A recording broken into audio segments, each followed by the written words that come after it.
You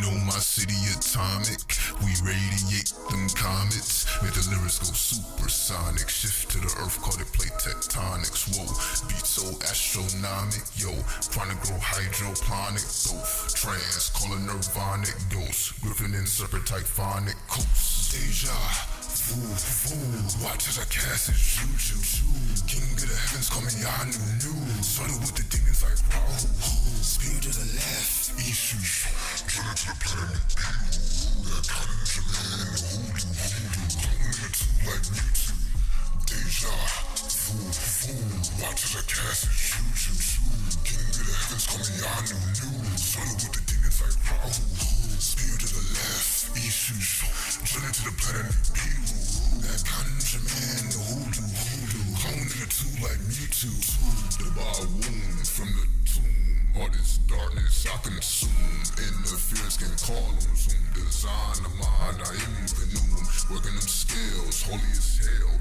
I repel, psychic spells, ringing them bells, throwing them shells, it's clip-offic where I dwell, the bar wound from the 12, the bar wound from the 12, the bar wound from the 12, the bar wound from the 12, the bar wound from the 12, the bar wound from the 12, the bar wound from the 12, the bar wound from the 12, 93. Turn this up a bit.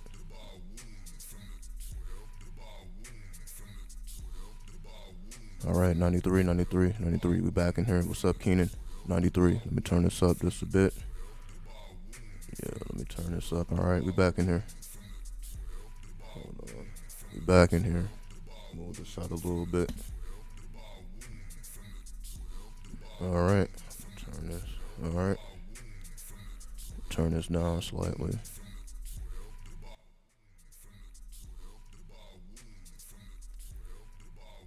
Alright, we back in there. So let's get straight into it. You already know who it is. I'm on Nash Renew. We back in here.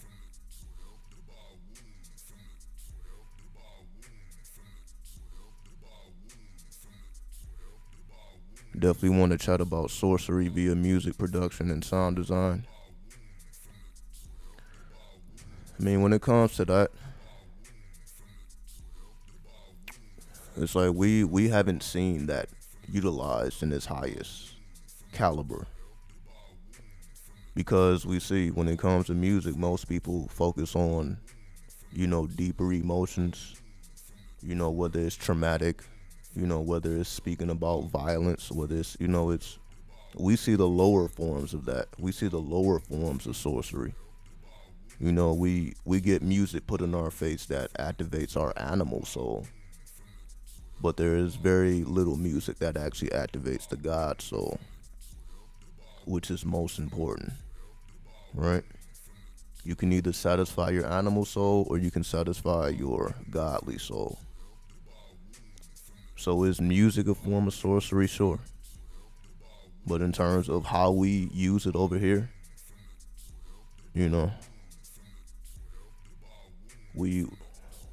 can say the lowest form could be the strongest form because it's, most people can resonate with it, I guess. That's why drill music is so popular. The most popular music in the world is what? Death music. So you can say, yeah, that's technically a form of sorcery because it is focusing on the energy of death. But death is not just physical, death is also mental. We don't really hear about those mental deaths.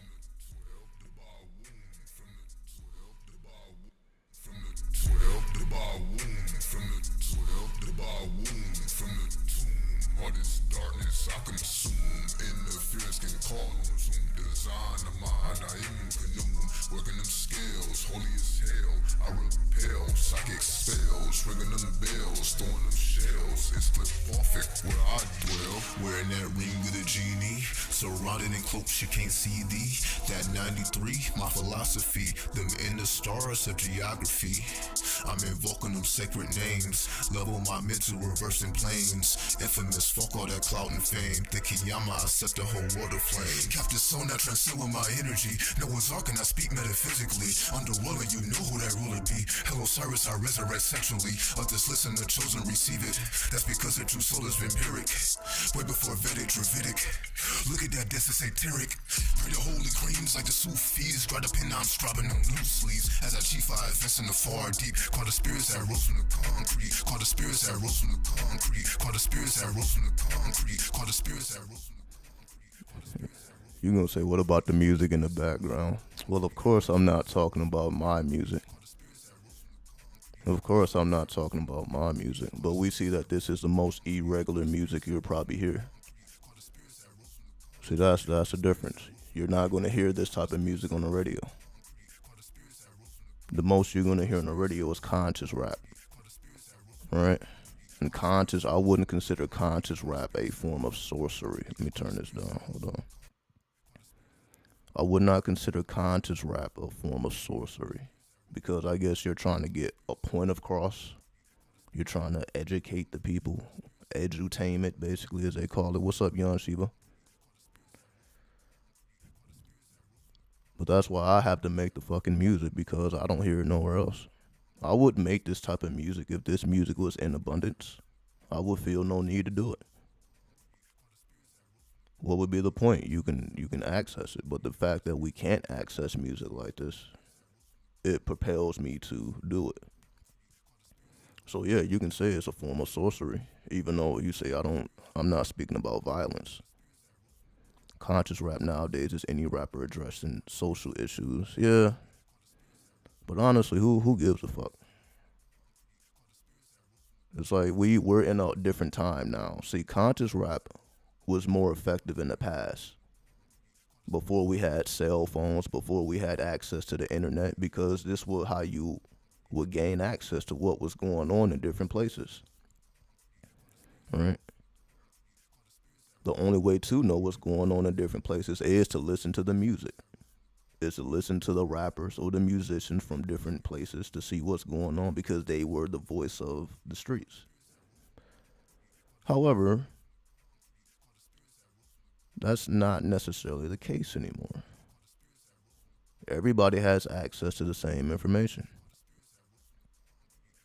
Which even today, that's why we're speaking about black holes in the middle of the galaxy. SuperBlood, moons, and all that. Anybody can look up this information. So I wouldn't necessarily consider it conscious once the mainstream knows about it.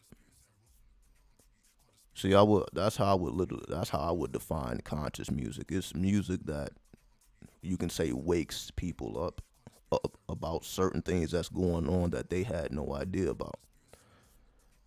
But because of the internet, we can access any city, any person, any place, anything whenever we want to, and we can see exactly what's going on. We got Twitter, so you got real-time people tweeting. So even before the mainstream news get it, you can really get the foundation of anything off Twitter, because you're going to have people tweeting about it in real time. So the news moves quicker than it ever has moved.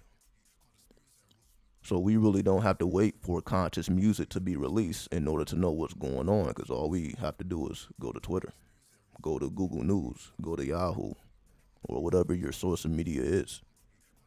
So we don't have to wait for it to come out of a rapper's mouth anymore, like we used to. So the whole definition of conscious music was at the time when conscious music was created. It was the first time people were hearing about certain things. Because again, we didn't have readily access to news like that. So that's why I don't even listen to conscious rap, honestly. I don't even listen to it because I'm like, what? I'm not learning nothing new from these rappers. And there's no shots to them, but again, like when you do what I do, it's like I have to stay in tune with everything anyway. That's a part of what I do anyway. So like I have to stay in tune. At this point, I'm the one bringing the news. I'm decoding. I'm the one doing it all. So it's not too much new information that comes across my desk. So I'm not necessarily looking for it. And that's why I say the music that I make don't exist until I put it into the world. That's my whole thing. There is no external source. And that goes for anybody. Whatever your true will is, it doesn't exist until you put it into the world. So the type of music I make is my gift to the world because I know that this energy didn't exist before I laid it down. You can't just find music like this. Music like this is not in abundance. I will have to put it out. So that's why I keep doing song after song after song after song. I'm like, I have to manifest this particular frequency to the world. It doesn't already exist. I have to make it exist. Now it may catch on, it may become popular, it may not. But I wanted to do something that you have to earn. See, anybody can research anything and put it into their raps and make themselves sound smart and educated. But you see, shit like this is going a step above that. Now, this is more than just, okay, I'm just putting people up on what is going on in the world. Yeah, I'm kind of doing that, but I'm also going back into the past. That's why I'm mentioning deities. So not only am I taking you to the future by decoding the present, but I'm also anchoring us to the past as well. So it's the past, present, and future. So that's why I wouldn't necessarily label my music conscious, because I take you to the past. I'm talking about the here and now, but I'm also speaking futuristically as well, which I feel which is what we should be doing with music or any art form. Any art form should include the past, the present, and the future, but it's not necessarily easy to do. So I'm not saying that that's going to ever be the most popular thing. It's not easy to do. You know what I mean? You have to be a master of your craft. You know, so I've been so-called rapping for like 10 years now. It's like over a decade. So, you know, I'm not a newcomer to this. I've been doing this for quite some time. It took time. If you listen to the music I made 10 years ago, you're like, yo, who the fuck is this? I'm just being real. I got it. It's on my YouTube page. So it's there. So it's not hidden. But if you listen to my music 10 years ago and you listen to what I'm doing now, it's completely different. Because the music I was making 10 years ago, that would be considered conscious rap. I was making conscious rap 10 years ago. So if you listen to my older music, you're like, oh yeah, that's conscious. But when you listen to what I do now, it's like, oh, this is not necessarily trying to teach anybody anything. It's more so it becomes a mantra. This is what you can repeat to yourself to empower yourself. That's basically what that becomes. So the music I make now is, what can people repeat that will empower themselves? That's why I don't speak about me. I'm not speaking about how many hoes I'm fucking, how much money I'm throwing. I'm not speaking about nothing material at all, really. So anybody can repeat these lyrics and feel empowered. And you don't have to feel like you're speaking about somebody else's life. You can connect yourself directly to the story, because again, that's why I put the ancestors in there. So it ain't just what I'm doing in my daily life. Who the fuck cares about that? Honestly, I'm just being real. Who the fuck cares? We care because the ancestors are included. We care because it's futuristic. It's all these other elements that makes it what it is. That's why I have to use like current beats. I had to use a drill beat. I'm not using a trap beat. I'm not using an older form of music. I had to, because that's what I was doing before. I had to step my game up. I had to learn how to rap on drill beats because that is the music of the times. So I'm not trying to go against the grain in terms I'm trying to only deal with trap music or something like that. Or old school hip hop or a different form of hip hop. You know, there's all types of forms of hip hop. But I'm not drawn to those other forms. I'm drawn to the drill. I guess because I'm drawn to the death energy, but I wanted to reverse it. That's my whole thing. Like, who the fuck is spitting like this over drill beats? People that is not even, the world doesn't even know about this shit, honestly. I'm not just speaking about my music, just the fact that we can completely reverse the energy of the music, because they're calling drill music demonic. They feel drill music, summons evil spirits into the world, which is essentially, I think that's what you're talking about with sorcery coming from music. So drill music has a negative connotation to it, because not just because of the beats, it's more so because of the lyrics. The beats more so, there's a lot of reversals in the beats. There's a lot of reverse music. They reverse a lot of samples in drill. So a lot of the samples used for drill are reversed. But you see, people been talking about reverse music forever, since rock. Speaking backwards and all that stuff. So people have always, that's just a fact of religion. People have always, everything that they don't understand, it becomes devilish, it becomes demonic. So that's why I'm like, oh, fuck it. Motherfuckers don't think this is devil worship anyway. So I just, see, before 10 years ago, I was trying to stay away from that. I didn't want to say too much in the music and have people kind of raising up their eyebrows. Like, oh, what do you mean by that? So you wouldn't really hear me speaking about none of this stuff. Whereas now, I'm like, all right, fuck it. People are already going to assume.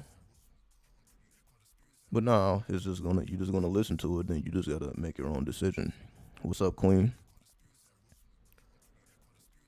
How do we tap into the black hole energy? I haven't tried to do that before and would like to know now. Well, that's why it's a black hole. So let me bring up these current events. It's funny how they demonize melanin but put it in everything.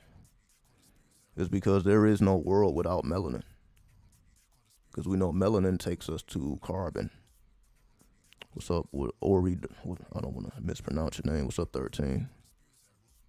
Or Orny 13. Hopefully I'm saying your name right. 13.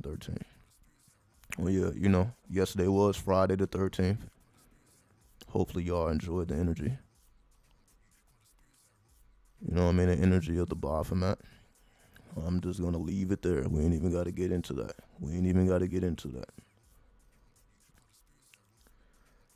But yes, everything has melanin. Everything has carbon. You take away melanin, you take away carbon, there is no physical existence. It's really that simple. So you cannot put melanin in everything, meaning you got to make the hardest music. If you are a musician, we can't, back in the day, we used to make like a lot of love music because the world was on a different wave. The world was on a different frequency, and the music reflected the frequency of the world. Right? So we already have been through those chambers. You can say the higher chambers, as people will consider real music. Hip-hop wasn't even considered real music when it was being created. We were not considered musicians. We had to earn that title. We had to earn that rank. Because if you dealing with people that know how to play multiple instruments and they just see you sampling music, they're like, yo, you're not a real musician. So hip-hop was looked down upon because we chose to use samples. In the midst of people creating original tones, people creating original music, we sampled original music. So real musicians didn't consider hip-hop legit until it began to develop. Then they're like, oh, okay, this is actually an art form. This is a music form. There's still people today who don't even consider hip-hop real music, who don't consider rap real music because of how basic it is. Especially when we consider the lyrics. It's really like war chants. Like hip-hop nowadays is more like a war chant, to get people riled up, to stir up the animal soul. But let me bring up the current events here. So give me 1 second to bring up this Google News. 1 second here. Let's see.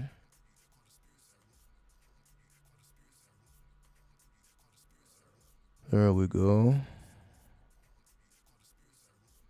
Put that here. Let me zoom in a little bit. 1 second.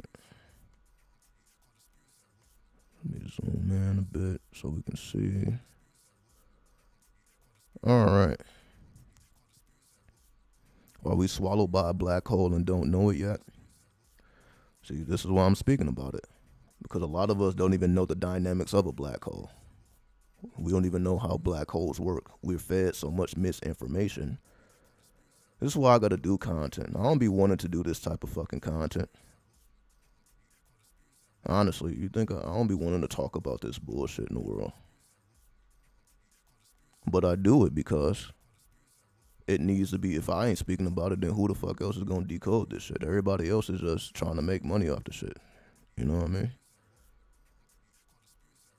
So I'm like, if I'm not doing it, it's just not going to be done. That's the whole reason. That's why I got to get up and I got to produce this content. I'm like, if I don't do it, it's just not going to get done.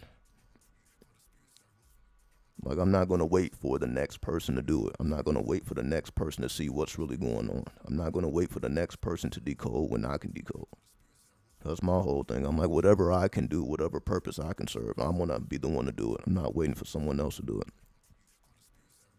So that's my whole thing. So that's why I do these things. I'm not doing it because this is just what I want to do. It just has to be done. As we say, we must perform our duty. Our goal here is to perform our duty, our divine will, our true will. That's what it means to activate 93. So a part of that divine will requires us to decode. We must be able to see between the lines.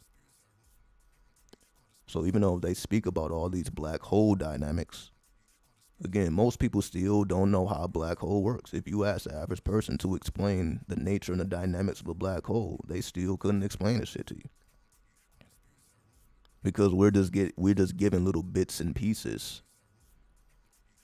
I'm going to go to Wikipedia and we're going to look up the definition of a black hole. 93 Cali. 93. So you still awake? Still awake? I know it's like 7:30 Central Time. Yeah, I was going to go live about 3, but I'm like, fuck that. Primal Yoni is a black hole. As we see. But I'm going to look up the definition of the black hole so that we all have a clear understanding of what we're dealing with here before we get into the rest of the news. So let me go to a definition so that, again, I'm going to do it because ain't nobody else going to do it, right? Right, so that we all know what we're dealing with here. Then we can do further deciphering. You see what's going on with YSL and Lil Keed. I haven't did any research about Lil Keed. I understand what's going on with Young Thug and YSL, but I know that Lil Keed, that literally just happened. I literally just woke up and I saw that. So I seen the headlines, but I haven't had time to research it because as soon as I got up, I went directly to content mode. So that'll be something that I check out after I'm finished with this. But I am aware of that, even though I don't know who that is. But I am aware of what's going on. I am aware of everything that's going on. I have to stay current, so I'm aware of everything.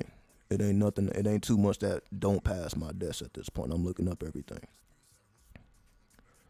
But let's go to Wikipedia here. So let me take this off. I'm going to go to Wikipedia so that we can have a clear definition of what a black hole is before we get into what that actually means. So let me go ahead and type this in. Because this is too much confusion, right? We got to take it back to the basics. Because, yeah, I can give my little points or whatever, what I think this shit means. Hold on.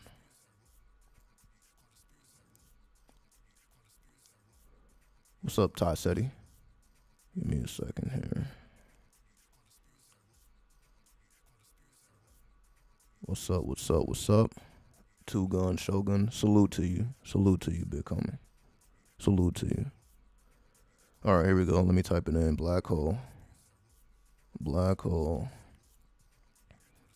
Let's get to the nitty gritty here. All right. Here we go. Look at this. So you see why most people don't understand. Look at all this shit. This should be able to be summed up in like a sentence. But you don't get a sentence, do you? We get a whole fucking paragraph. Multiple paragraphs. We get all these goddamn paragraphs when we're just trying to understand the nature of a black hole. 93. So let's see what it says. Of course we don't have to read all this bullshit. You know, I guarantee if we was to read all this, we would be no closer to understanding what's going on than when we started. It's just a bunch of lingo. Motherfuckers like to use a bunch of words that mean nothing. People are just not good at explaining things. Everybody's not meant to be a teacher. Everybody's not meant to be a writer, and we see that shit. Black hole, a region of space resulting from the collapse of a star, extremely high gravitational field. Very good. Very good definition. So we see that when we think about black holes, we think about energy getting sucked in, because they say a black hole, energy gets sucked into a black hole, and a black hole then flattens the energy. So for example, if you were to get sucked into a black hole would flatten your ass. Meaning it will break your body down into millions of pieces, and then it would be like a sequence. So like you looking at a sequence of numbers, like pi, for example, the sequence of pi, like 3.14, and all the other numbers. So you will be broken down into a million pieces, and then you become like a number sequence. So that's normally what we know of a black hole. It just destroys, or it absorbs light. So black holes absorbs light. So if light gets trapped into a black hole, it cannot escape. So what we know about black holes is, again, it captures light. Anything that gets pulled into a black hole, it makes you disappear. So you don't exist no more, or at least you don't exist in the form that we knew you to exist. But here's the thing. Here's a special thing about black holes that we really don't understand. Black holes contain wormholes, because advancements in science, we have come to understand that black holes contain wormholes. I don't know if they're going to actually say this in the fucking article. But black holes contain wormholes, and through these wormholes, information is able to escape. See, here's the thing. If something gets sucked into a black hole, we have no way of examining it. So when something falls into a black hole, we have no way of saying what's in that black hole, because nothing comes out of a black hole. So if something gets sucked into a black hole, we don't know what got. It's like if it's a person, that person don't exist no more. We have no evidence that person ever got sucked into the black hole, because again, their body gets broken down and flattened. That's just the nature of a black hole. It's like it compresses it. Basically, you get compressed into a cube. We'll just keep it plain. If you get absorbed into a black hole will break your body up into millions of pieces, then compress you into a cube. So you become a cube of millions of pieces, right? So for the longest time, we believed that no information was able to escape out of a black hole until we learned about wormholes. Wormholes are how information is able to escape out of black holes, so that you actually know the contents that are contained within the black hole, which is very recent. We very recently discovered these things. So if information is able to escape through wormholes, through the black holes, then we're able to examine black holes. We're able to see exactly the beginnings of this black hole, because we're able to see all of the light that is contained within the black hole, which we previously thought was not possible. So when it says a black hole is at the center of the galaxy or the Milky Way, what it's really speaking about is, okay, that means at the center of our known universe, you got a big ass black hole absorbing light. So we look at a black hole traditionally, we'll think, okay, well, it's just a matter of time until we get sucked into this bitch. Right? It is a yoni after all, right? It's just a matter of time before everything gets sucked into this motherfucker. That's how we would traditionally look at a black hole. However, when we access wormholes, now it's the equivalent to traveling the tree of life. Just think about it. If you know about the tree of life or the Kabbalah, you see that there's 22 paths. Now we're talking about path working. See, now I'm going to give you the original understanding that you're not going to get from nobody else. This is what it means to think Kabbalistically. Like, oh, okay, I see the parallels. You see the parallels between the Kabbalah and black holes and wormholes? Wormholes are the paths of the tree. Whether you're traveling the tree of life or the tree of death, these paths are called wormholes. See, I'm just translating this fucking language into terms we understand now. because somehow people can't do this shit, right? So we just end up confused with all this technical language that doesn't mean anything. But this is essentially Kabbalistic science. So the reason we're finding black holes at the center of the galaxies now, it is Kabbalistic. That means all of the stuff that we've known from the ancestors, all of the information that the ancestors have already laid down, apparently they knew what the fuck they were talking about. Because we are arriving at these same conclusions. Conclusions that we see, if we go into the past, we see these same conclusions. Like, oh, okay, well, if the universe is a black hole filled with wormholes, meaning filled with portals. What's up, Olivi?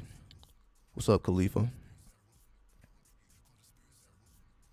Remember when Bobby Hemming talked about the black dot? Can you elaborate? No, there's literally too many topics that Bobby Hemming covered. I don't necessarily remember what he said about the black hole. And I've watched so much of his content, but I have no idea exactly what he said about it. So if you can grab a quote, I can elaborate on a quote. But I have no idea what his opinion was, as he spoke a lot. Like, again, each lecture is about 6 hours. So if you have any quotes, I can elaborate on a quote, but I don't just have his understanding just at the top of my dome.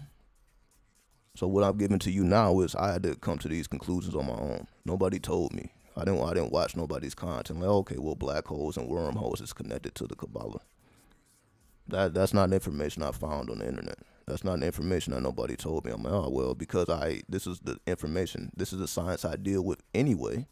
I'm just able to make these connections. I'm like, oh, I'm already dealing with the Kabbalah. So when they speak about black holes and wormholes, I'm like, oh, I'm like, oh, well, if the Kabbalah is a map of the universe, you know, I think I'm fucking around. I literally keep this shit on deck. Look at this. I just keep this shit on deck. Right? So this is within arm. I keep this. I keep that up all the time. So with the universe, is a black hole filled with a bunch of wormholes that we call portals. So a wormhole would be considered a portal, just like the paths of the tree of life are portals that connect worlds. So you can say each of the Sephira is a black hole. Let me actually show this side. That's a little better. Each of these Sephiras are black holes. Each of these are black holes. Each of these 10 orbs are black holes. And you see you have several paths within these black holes. Right? Just keeping it simple, right? What if we are black holes? That's the point I'm getting at here. Because we are the Kabbalah. The Kabbalah is talking about the inner workings of your consciousness. That's exactly what the Kabbalah is. So what we're seeing manifested outwardly is a reflection of what's going on internally. So that's why the 22 paths of the Kabbalah represents the 22 states of consciousness. And when you add the 10 Sephiras, you get the 33, which is the number of the Christ, the master teacher, the 33 vertebrae. This is how a person becomes wise, because they explore those 22 paths and those 10 black holes. That's how a person becomes wise.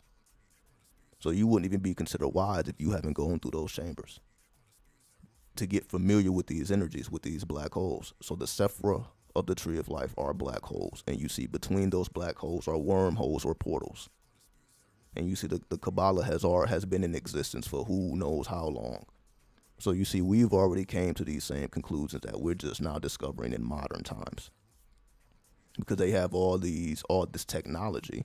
But somehow, you see, we have came to the same conclusion without this technology. We think we're so advanced. But you see, we have already came to the same conclusions without the technology. How? How were we able to come to these same conclusions that this is supposed to be cutting edge? We're supposed to have all this cutting edge technology. This is supposed to be the hottest topic that there is right now. But it just takes us right back to what we already know. You see, it's not really exposing us to anything new. Because if you already know about the Kabbalah, then you already know what a black hole is. If you understand the Sephiroth, you know what a black hole represents. Because we understand each Sephiroth has principles that are connected to certain planets. And we know a solar system is connected. So that's why we're always seeing these planets and these constellations as connected, because the solar system is connected. These planets actually do affect each other. There are wormholes that connect the planets together, but they're just invisible. So there is an invisible force that we call gravity, that we call magnetism, that connects all of the planets, that creates what is called the solar system. So the solar system is connected by this invisible force called wormholes. That's how we're able to travel from planet to planet, not necessarily physically, but astrally, spiritually, mentally. This is why we study the Kabbalah. This shows us how to time travel, because when you're traveling between planets, when you're traveling between constellations, that's a form of time travel. You're just not doing it with your physical body. All right? Exactly, the Ein Sof, the triple darkness, which you see, that's Kabbalistic science. So this whole black hole, this triple darkness, you see, we already should know that the Ein Sof Sofer. And we know the triple stages of darkness represents the triple goddess that we will call Sophia, and by several other names. So you see, it just takes us right back to what we already know, if we're studied up. That's why I'm always urging people, memorize these concepts, because it's not just about what it does for you internally, it's also what it does for you externally. Once you are thinking on a Kabbalistic level, now you're able to ascend. So you see this modern information, all this information that's considered new, I'm just letting you know, like, oh, this is old. Once you're thinking Kabbalistically, you can make the connections. It's very easy to do. So that's why the ancestors left this occult information for us, so that we can see the future. We are able to see into the future by digging into the past. The knowledge of the past allows us to decode the knowledge of the future. So let me actually go back to the current events here, so that we can get a broader understanding of what's going on. He linked the black dot to something in the body, the pineal or the clitoris. Yeah, exactly. Yes, I remember that. So basically, I guess he was saying the same thing, like the yoni is a black hole, but it's more than that. Because I guess that's not, people already understand that. You already know the yoni is a black hole. What is the SuperBlood moon? These are just fancy titles that they give the moon when it's basically going to be a lunar eclipse. Whenever there's a lunar eclipse, that means the moon is going to turn red due to a lunar eclipse. So a lunar eclipse will turn the moon red. So when that happens, they call it a SuperBlood moon. During a lunar eclipse, when the moon appears to be reddish, it gives the moon a reddish tint. All right. Let's go back to Google News here. So I just wanted to lay down that foundation so that once you know where to go, it's like it just becomes easy. We don't have to, we don't have to read all this bullshit. We don't have to read a single line of this dumb shit. All we had to do is go straight to the Kabbalistic science. All right. So let's see what's going on in the news. We're not going to take too long with this. All right, we don't even have to speak about Ukraine. I'm actually tired of speaking about this shit, right?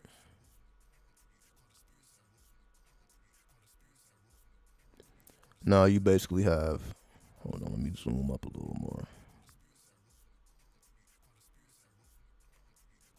So now we have some Supreme Court justices, in this case Clarence Thomas, speaking about, how bad it was. The leak was how bad it was, and it changed. You see, it says, Clarence Thomas says tremendously bad abortion draft leak changed the Supreme Court forever. But why is that? What was so unprecedented about this leak that has never happened before? Why was this so earth-shattering? Well, if we really dig into it, because we see that this is a direct attack on the feminine principle. You can't disguise it as anything else. When you say that women have to have children, when you take away a woman's ability to control life, it becomes problematic. Why does it become problematic? Because every woman is not Eve. Every woman doesn't wish to have children. Every woman doesn't wish to bring life into the world. We think of that as a motherly trait. Every woman doesn't have these traits. Let's just be honest. Every woman's desire is not to be a mother. You can say that's if you resonate with Eve. But we know some women resonate with Lilith. We have women that bring babies into this world, then we have baby killers. We have women that kill shit. That's the high priestess. The high priestess is a nurse, but she's also an assassin. So we see that just by studying the tarot. Right? So it changes things because, again, once you take that power away from women, which is what they're trying to do here, you're going to get resistance. That's why you see their addresses had leaked online, and now they're being protested right outside their homes. This has never happened before. Because they're unleashing an energy that they're not prepared to deal with. See, we think we saw something with George Floyd. We thought we saw a little something, when people were protesting his death all over the world, not just all over the country, all over the world. We thought we saw something. We haven't seen anything yet. I guarantee it. We thought people was wilding out for George Floyd. No, we haven't seen anything. Because remember, Kali is fierce. The divine feminine is fierce. The masculine is more so passive. So we haven't seen, again, just look at the French Revolution. If you want evidence, do your history. Go back to the French Revolution when the women went up into the castle with the queen and beheaded her ass. All you gotta do is go back to the French Revolution. That's all you gotta do. Look what happens when women start to rebel.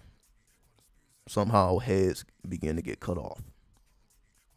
Somehow they running up in the castle taking over shit. And you would think, okay, well, you would think men would do this. No, this was a group of women who said we wanted the queen dead. And they went and they did it themselves. They didn't ask for a man's help. They did it themselves. It's documented. Just look up the French Revolution. That's why there's so many catacombs in France right now, because of how many people's heads were being cut off their goddamn shoulders. That was the way of death. When you were put to death, you would lose your head. That's why there's so many catacombs. The biggest graveyard on the planet is in France. The France catacombs, or the Paris catacombs. That's the biggest graveyard on the fucking planet, because at that time, during the French Revolution, people were losing their heads all of the fucking time. Especially when women got involved and they started cutting off heads. That's when it got serious. That's when shit began to change. So you see, all we gotta do is go back in history. It's there. We're not gonna mention that. They're not gonna ever bring this shit up. You're not gonna ever hear in the news about the French Revolution. They're not gonna ever mention that, but it happened. And there ain't nothing we can do about it. It happened. But this is when the divine feminine, starts to get challenged. When Kali starts to get challenged, she becomes fierce. It is what it is. What are you going to do? Wait till 50% of the population gets Will Smiths. Well, it ain't even got to get that far, honestly. I mean, we ain't got to wait till half, because if it's like 300 million people in the country, we don't have to wait till 150 million to get the message. It really don't take that much at all. When we look at these protests, what percentage of the country do you think is protesting? Like, when we look at protests and we look at all the people with protests, that's like less than 1% of the population. Like, when we think of people that go out and protest and that spend their time trying to get the message across, that's like those are the minority of the people. That's not the majority. That's the minority. The majority of the people are still doing whatever they need to do. Let's just be real about it. Majority of the people are driving right past, taking their ass to work because they got kids to raise. That they got bills to pay. So the average person, the majority of the people don't have time to protest. Let's just be honest. The average person don't have time to protest. They got bills to pay. They got kids to raise. So majority of the country stays in focus. It's only you can say the so-called rebels of the country that actually, okay, we're going to take time away from what we normally would be doing, and we're going to create a whole different wave. That's not done by the majority. That's done by a very small group of people. It may look like a big ass, like if you look at a crowd of 1,000 people, that may look like a lot of people, but if you consider how many people are actually present in any actual city, a group of 1,000 people compared to a city with 1 million people, 3 million people, 5 million people, 10 million people, you can say that's less than 1%.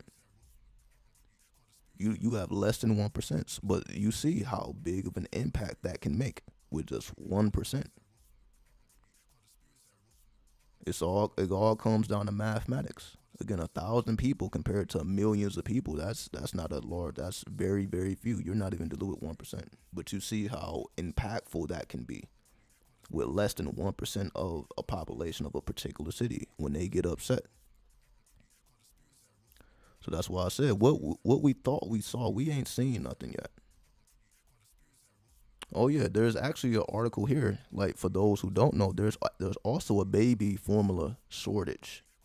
Women are finding a hard time feeding their children because it's a lack of baby formula. Let me actually go to that article. Let's see.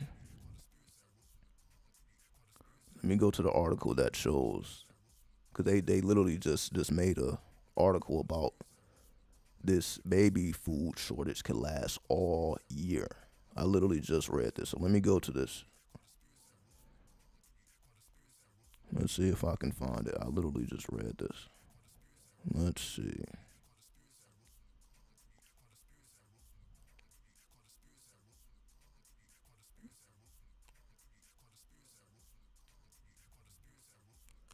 Give me 1 second here. I literally just saw this article.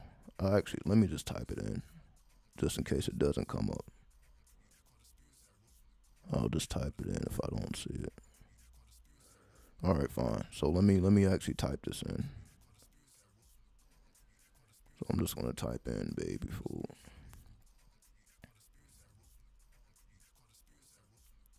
Let's see.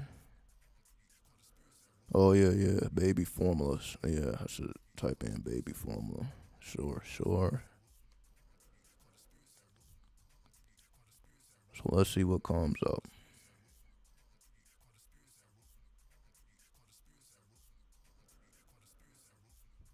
So as we see,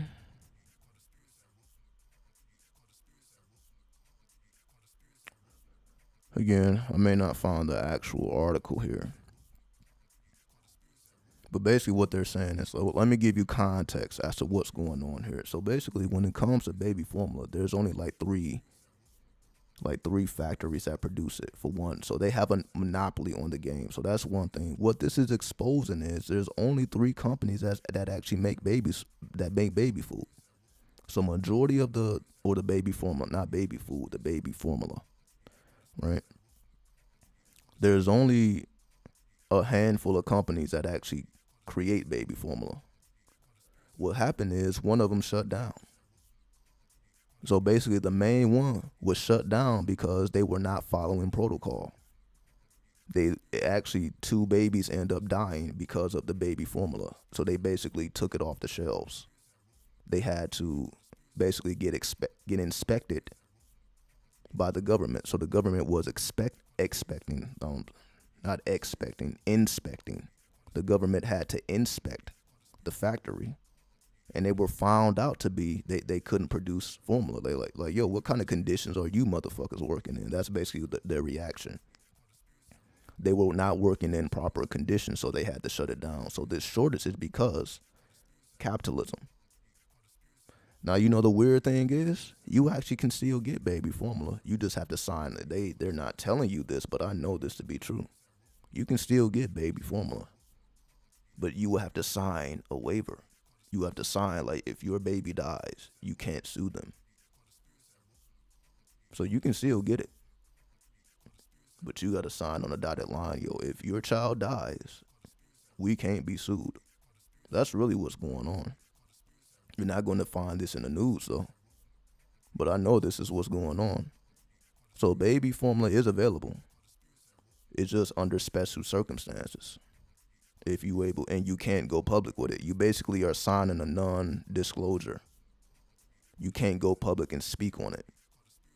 If something unfortunate happens to your child while you are consuming this baby formula, you can't go public and you can't sue them. So as long as you sign that dotted line, you're going to be supplied. That's really what it's going to now.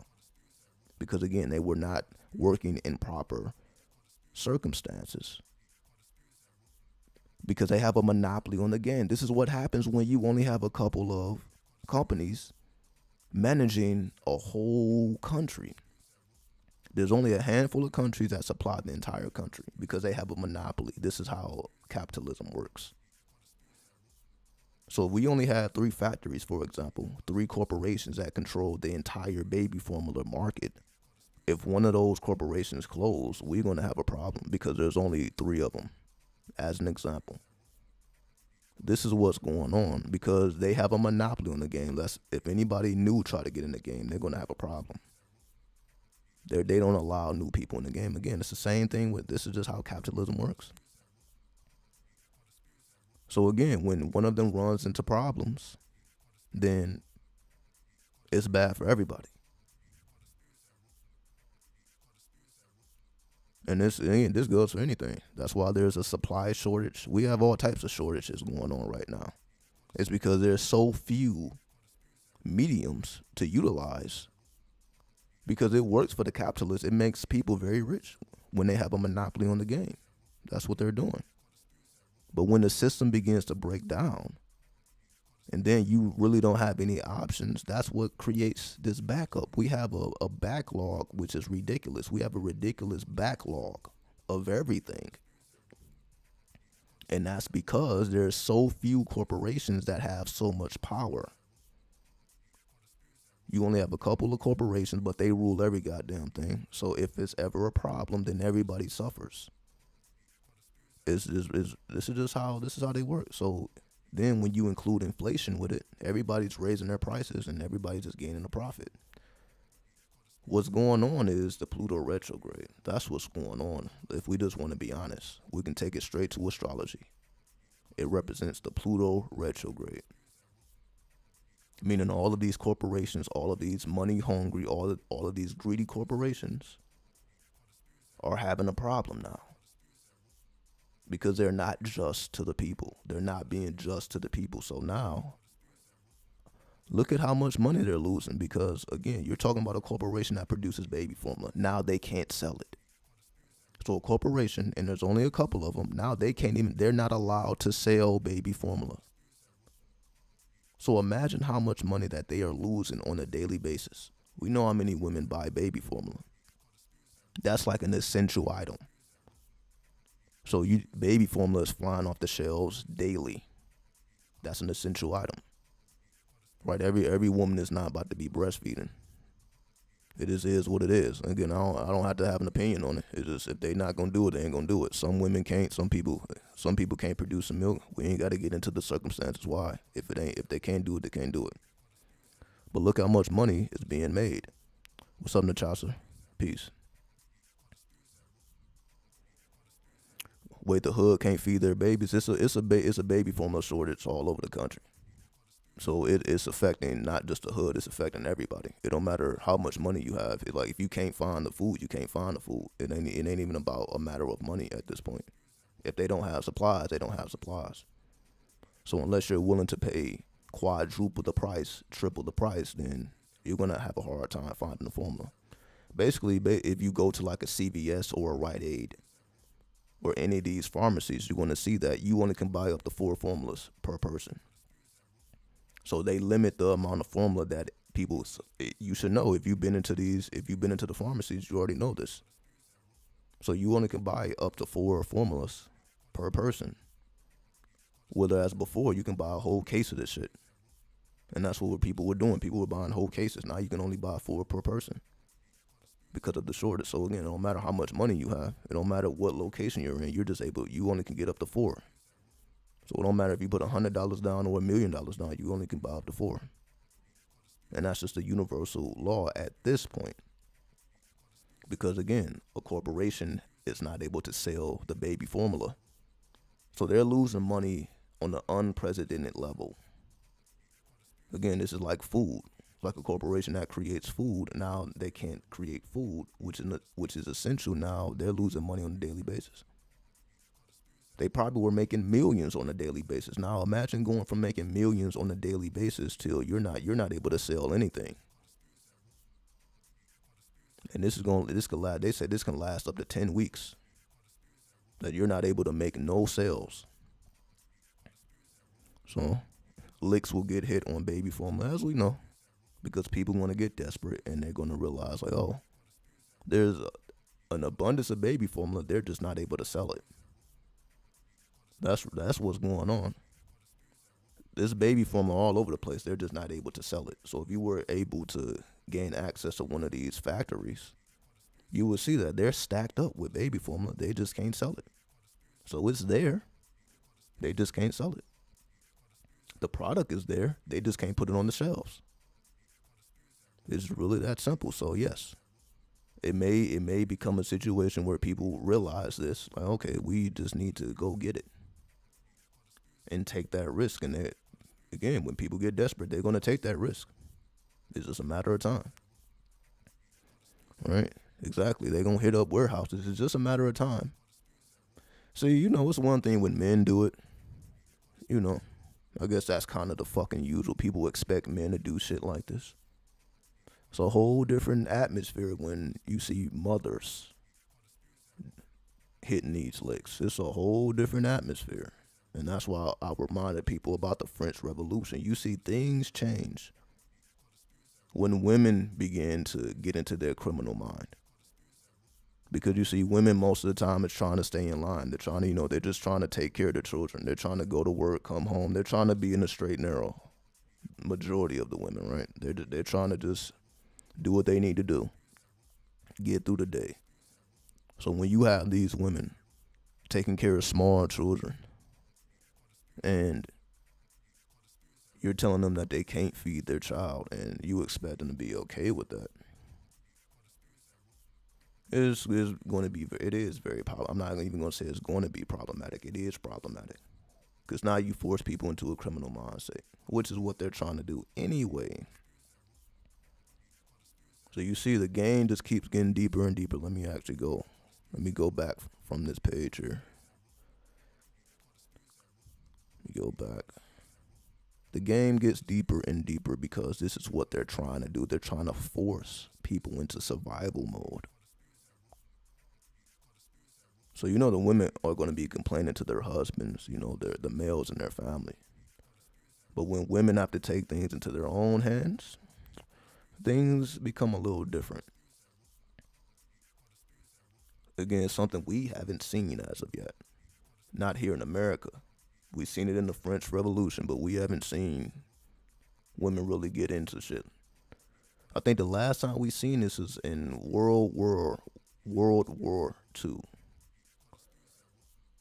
Because that's when, women started to, like when all the men were going to war, it was the women who had to, you can say, work in the factories and start creating the weapons and basically the women had to do more masculine jobs because all the men were overseas fighting the war. So it was the women who was holding down the factories and building all these things. And basically women started to get, you could say, into their masculine principle because they had to. And that's what completely changed the dynamic. So that was the first major transition. When the men were sent to war, then the women had to create all of the war supplies back home. Because that took women out of the household. So then they wasn't, so once the war was over, they wasn't just about to go back to being housewives. This is how it all started. So you had women who were housewives. Now all of a sudden they're working in factories. They're working in corporations. They're all over. They are all in the world now. They're on the world stage now. So of course they're not just going to forfeit their position just because the war is over. They want to maintain. They realize, oh, this is something that I don't mind doing. So then they want to maintain it. And that's when women begin to fight more and more for their rights, so on and so forth. Because once they had a taste of being in the world, they're like, we're not going back. Because the feminine principle is the active principle. We just try to reverse it. We say that the feminine principle is a passive principle, so that's why the women need to stay in the home, because they represent the passive principle. Then the man needs to be out in the world, getting the money, being the provider, because the man is the active principle. But that's how we look at it in the West. If we go to the East and we look at Shiva and Shakti, or Shiva and Kali, we realize that the active principle is the woman. The passive principle is the man. That's why Shiva is underneath Kali. Shiva representing the passive principle, Kali representing the active principle. That's why the woman is considered the creatrix. All form is because of the woman. The woman gives the universe form. The man represents the unmanifested potential. That's what we learn when we study the Kabbalah. When we study the Kabbalah, that's what we learn. When we look at Kether, when we look at the top, so y'all can actually see this. When we look at the top here, Kether, you got the divine masculine, then the divine feminine. There we go. Kether is androgynous, divine masculine, divine feminine. The masculine comes first, because the masculine represents the unmanifested principle, or the divine intent. First, you start with the intent, which represents the masculine principle. The masculine principle is the intent.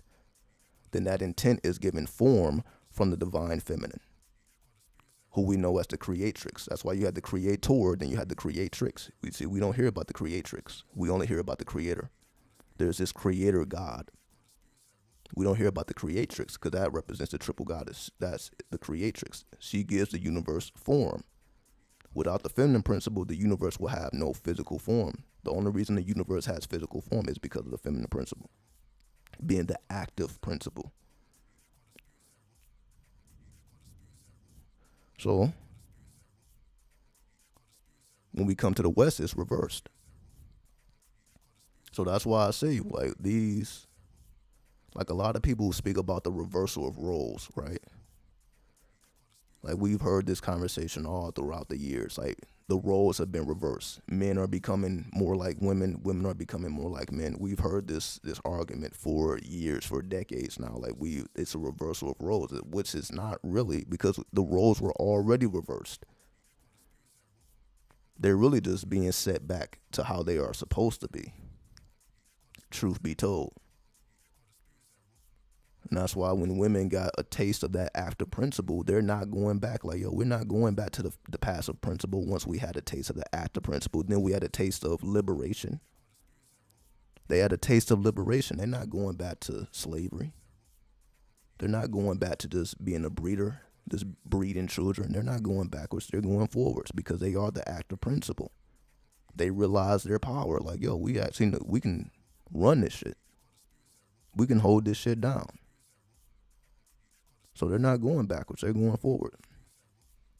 So again, I'm saying all this to say, when we're speaking about the mysteries of the creatrix, or the mysteries of the black hole, the mysteries of the Milky Way, the triple goddess being the active principle, being the former or the designer of the known universe, now we begin to understand why we find a black hole in the center of our galaxy.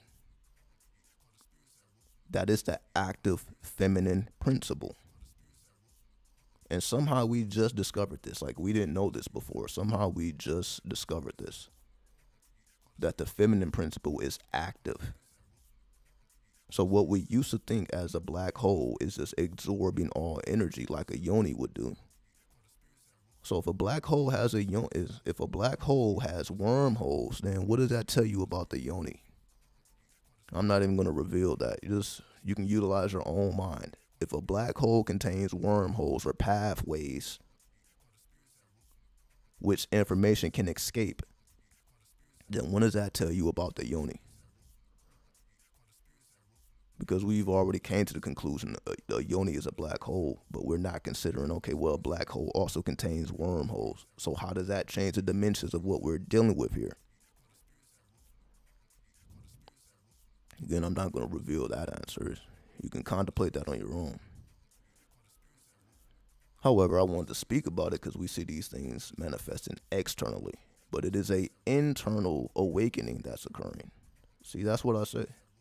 Everybody is woke now.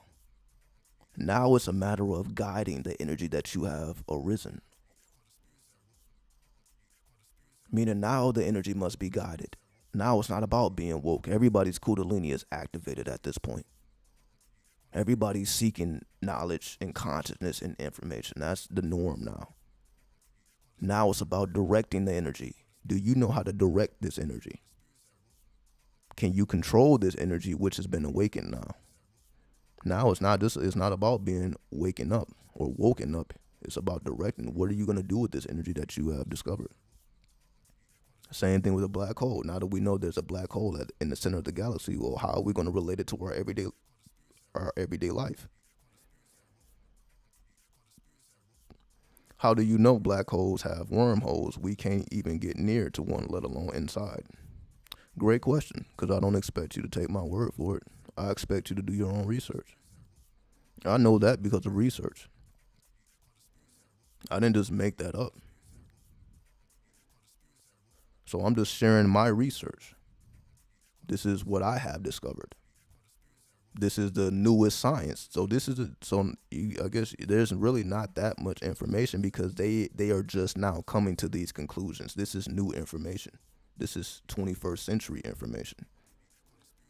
So these are the conclusions that we are just arriving at. So if you look at the cutting edge sciences, if you look at the new discoveries, this is where you're going to find black holes connected to wormholes. This is what they're just now learning these things. So this ain't something that we just knew. Well, we knew about it in ancient times, but in modern times, this is one of the newest things that have been discovered. So I'm just speaking to you about the newest discoveries, all right? Because I spend time, I'm like, I want to know about this just like everybody else. So once I discovered that black holes contain wormholes, and that's how information is able to escape, information that we thought before was not able to escape, that there is actually paths in black holes. So that means you can actually enter into a black hole and go to a completely different universe. So when you say we can't get too close to a black hole, well, that's not necessarily the case because we know that a yoni is a black hole. But you can get close to a yoni, can't you?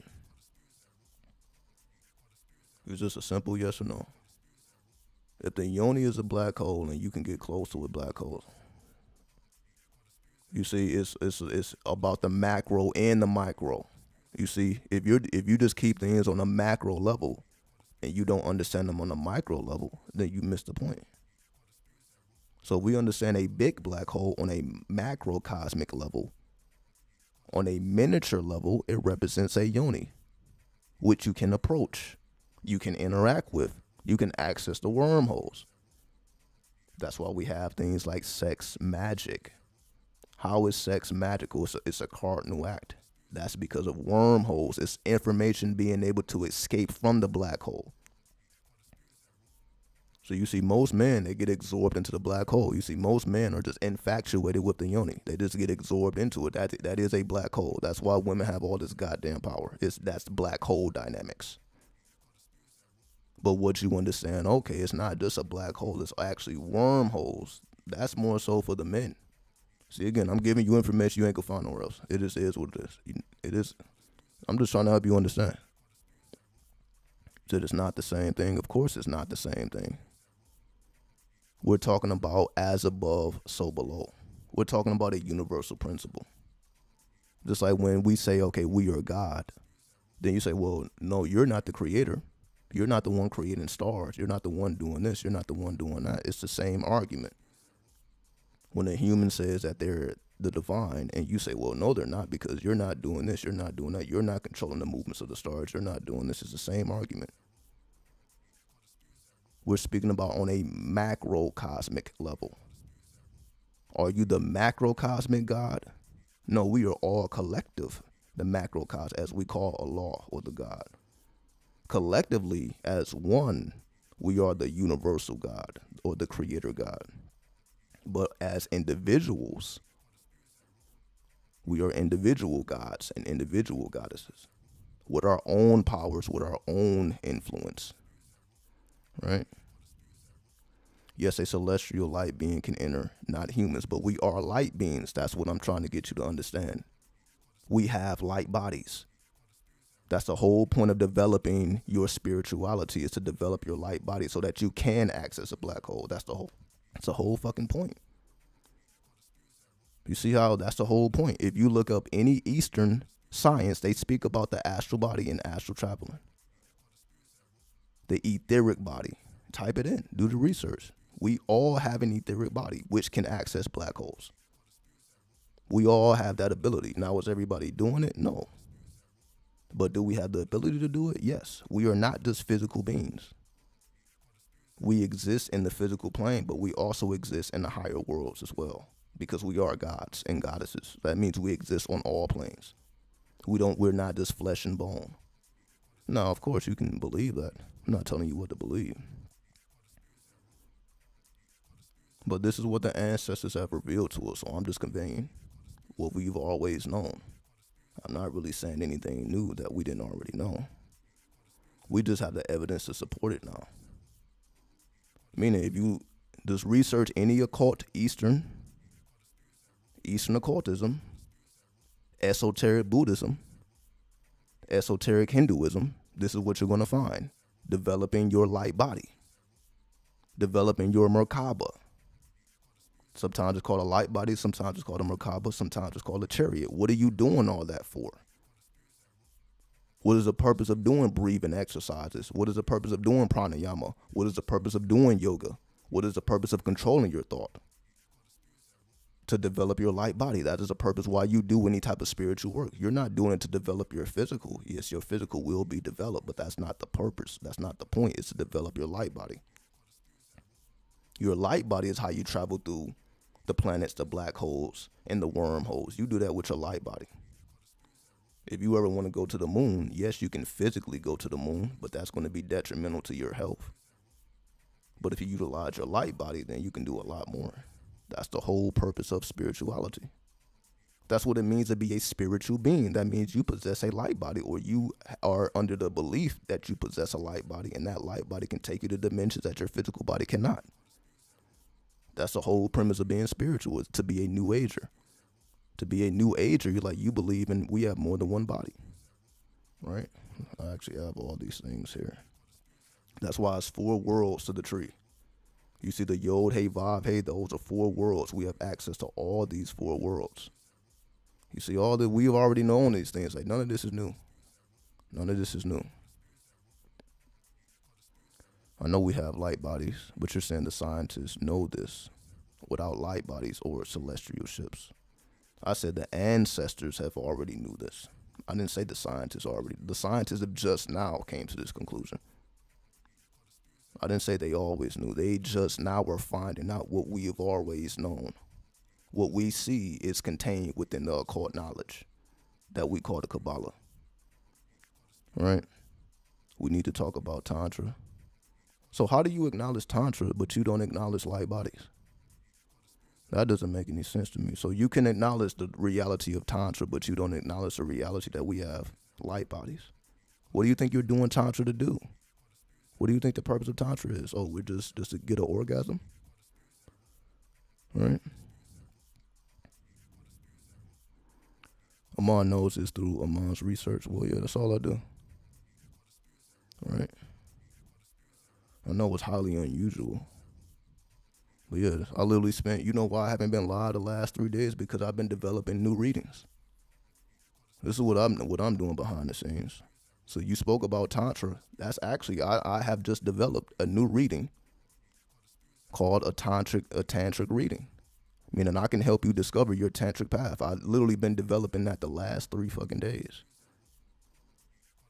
Because I'm like, who else is doing that? I'm like, you can't get that from nobody else. But now you can get it from me. Right? I had to develop that. Oh, but y'all think I'm playing. Look at this. I got some tantric music already loaded up.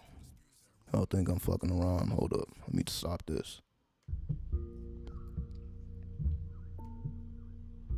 This is what I've been listening to. You hear this shit? You see that? You see how I already had that loaded up? This is tantric music. Right? I think I'm fucking around. Let me get back to this news.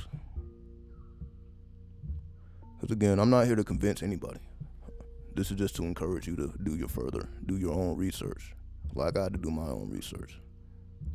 Don't take anything I'm saying on face value. I don't want anybody to believe me. Either you know it or you don't. We're not dealing with belief here. So I'm not telling you what I believe. I'm not showing you Kabbalistic science because I believe this to be true. I know this to be true. That's how I'm able to make these connections that you're not going to hear it come out of nobody else's mouth. That's the difference. You're not going to hear what I'm saying coming out of nobody else's mouth. Because everybody has their own unique way of seeing these things. Everybody has their own unique way. Right? And again, that's why I have to develop readings. I had to take it beyond just, okay, I'm going to do a natal chart. No, I have to do tantric charts. I have to do all type. I have to find new readings and new ways to do things, utilizing what we already have. I have to find new ways to do what we've already been doing because we are in modern times. Right? So I have to put the pieces together like we all have to put the pieces together. Everything isn't just already pretty. It start off like a bunch of ugly pieces that don't look like they go together. Then you got to figure out a way to piece it together. You have to find a way to make correspondences where correspondences didn't exist before. That's what it means to be synchronistic in your thinking. That means you're able to establish synchronicities where they wasn't before because of information that you have. And not just information, but also experience. See, it's one thing if I'm just talking to you about Kabbalistic science, but you haven't committed it to heart. So it's like you really don't know it. Right? You don't really know something until you know it by heart. If you don't know it by heart, you don't really know it yet. You're still a student. Right? What's there? I just said I made this. It's like, what, why? You're like, what is this tantric song? I'm like, I just told you I've been working on a tantric reading. And this is music that I've altered. So you're not going to find this. I'm just showing you the proof that, like, you brought up Tantra. I'm like, I literally been working on a tantric reading for 3 days that I will have on the website probably in the next 24 hours. But I already discussed it on my community tab. So if you are into it, you can check out the community tab. I already posted about the tantric readings, but I will be putting it on the website the next 24 hours, and I will be putting a new article on the website for the members of the website as well. So y'all can expect that. But this is what I'm be doing behind the scenes. I'm always thinking of new ways to do things to show and prove the validity of what the ancestors laid down. They didn't just lay down this information for us to have access to it and just, okay, take it on face value. This is how we arrive at new conclusions. This is how we do new things in the world. So that's why I say, whether it's music, whatever I'm doing, I'm trying to do it in a new way. I'm not just trying to be another astrologer, another tarot reader. That's why I'm always piecing all these things together. That's why you see when I do the tarot readings, it's unlike anybody else because I'm utilizing the Kabbalistic sciences, utilizing numerology, astrology. I'm utilizing all of these things as one. I'm not just doing one at a time. I'm not separating the sciences. I'm bringing them all together, which we rarely see. Most people only deal with the field that they're in. Most astrologers are not tarot readers. Most tarot readers are not astrologers. Most astrologers are not numerologists. Most numerologists are not Kabbalists.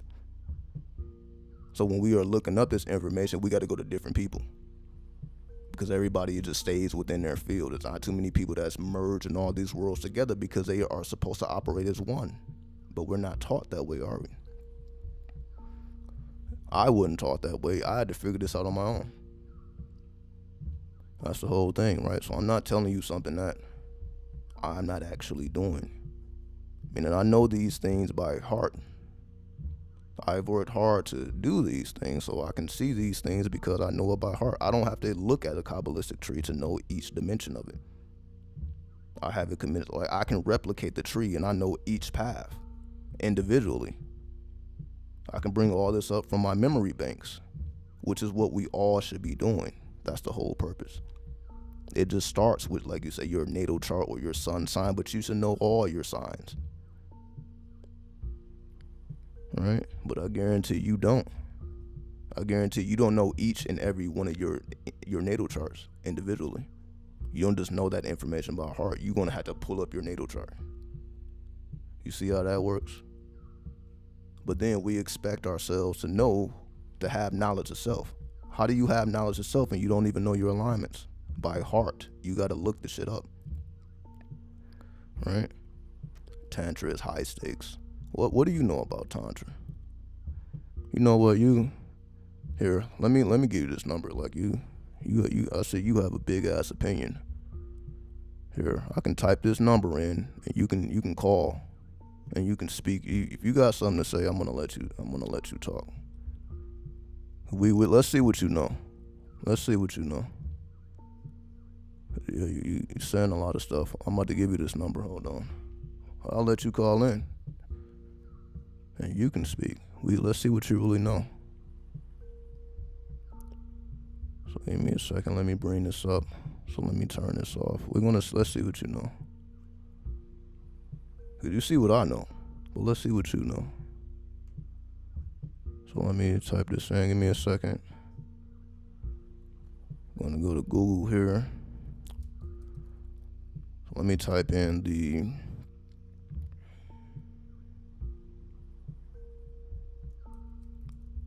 I'm gonna go to Google Voice. Let's go to Google Voice. Let's log in. Give me a second.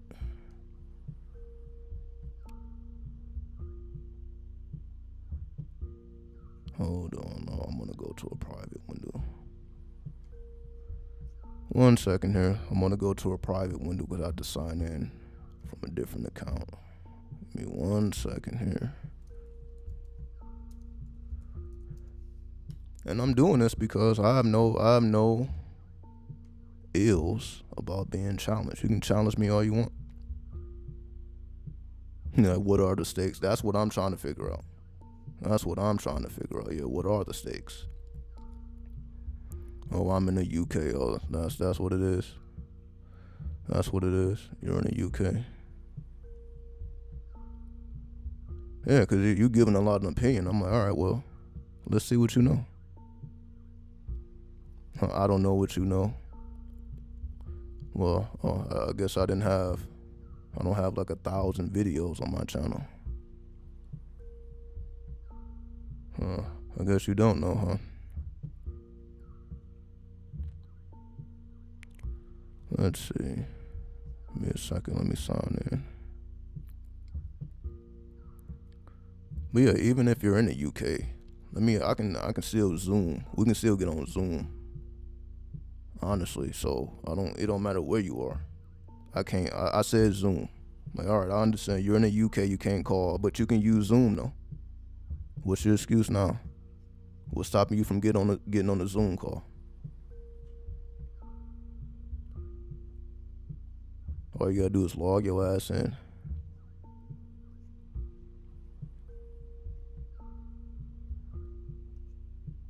Let's see. Can we stay focused? No. Well, I guess we could stay focused, but if we have somebody saying something different, I want to know what they know. Let's see what they really actually know. That's my thing. Like, if you're saying something opposite of what I'm saying, let's see what you really know. And see how well you know what you know. Since you feel you have an opinion, I'm like, all right, here, I'm giving you an opportunity to express it. Express your opinion, and we're going to see if it's valid. Let the people decide. That's the whole thing.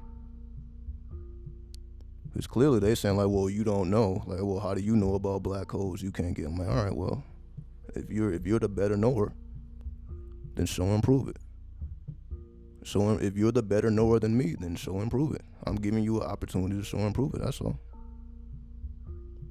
If I'm not the best knower and you are, then show and prove that. See, and I'm going to give you an opportunity to do it. I'm not going to say, oh, I know more than you. Well, show and prove it. That's all I'm saying. Just show and prove it. If I have to get up and show and prove this shit every time, then you're not getting off the hook either.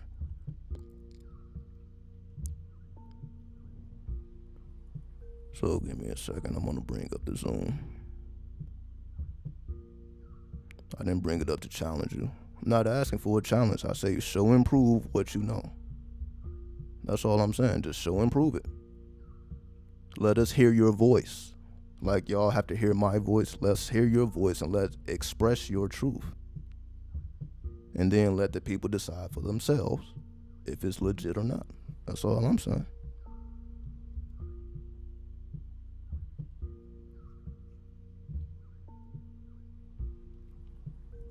So give me a second. I'm gonna bring up this Zoom. And yes, I would love to stay on topic, but I actually want y'all to express your opinion. If you have an opinion different than mine, I'm not saying you're wrong. That's my whole thing. I'm not here to say you're wrong. I'm here to say, well, if you know more, then show and prove you know more. That's it. If you know more than me, because every time I say something, you're challenging everything I say. Well, if you know more than me, then show and prove it. That's all I'm saying. Show and prove it. That way we're not at odds. That means if you're the best knower, I need to shut my fucking mouth. If you know more, then I'll shut up. But you have to show and prove that. Stop making these fucking excuses. My internet isn't good. But you got enough internet to type all this shit though. Your internet is just fine watching the content and you can type all this stuff. But you see what I mean? See what I mean? I'll leave it alone. I'll leave it alone. It is what it is. I'm not gonna force you. If you don't want to come up, you don't want to come up. I'm just saying, you got a lot of fucking opinion. Just show and prove it.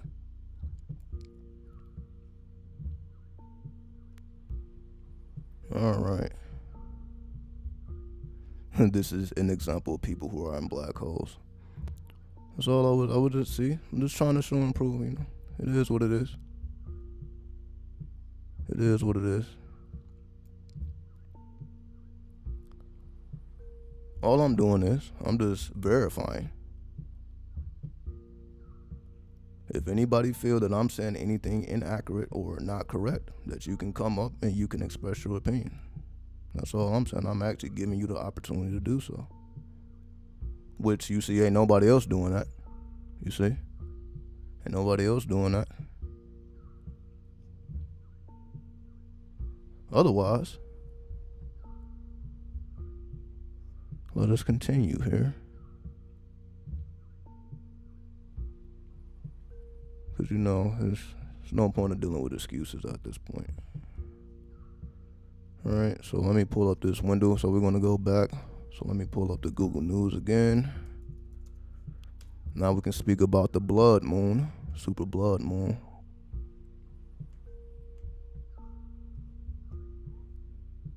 What it is, what I'm not supposed to be for the smoke. Like, what are we doing here? I'm not supposed to take the smoke. Anybody can challenge anything I'm saying. That's my whole thing. If anybody feels that anything is inaccurate, you are fully welcome to come challenge. And then let the people decide for themselves. Alright, here we go. Let me go back to the Google News here. Alright.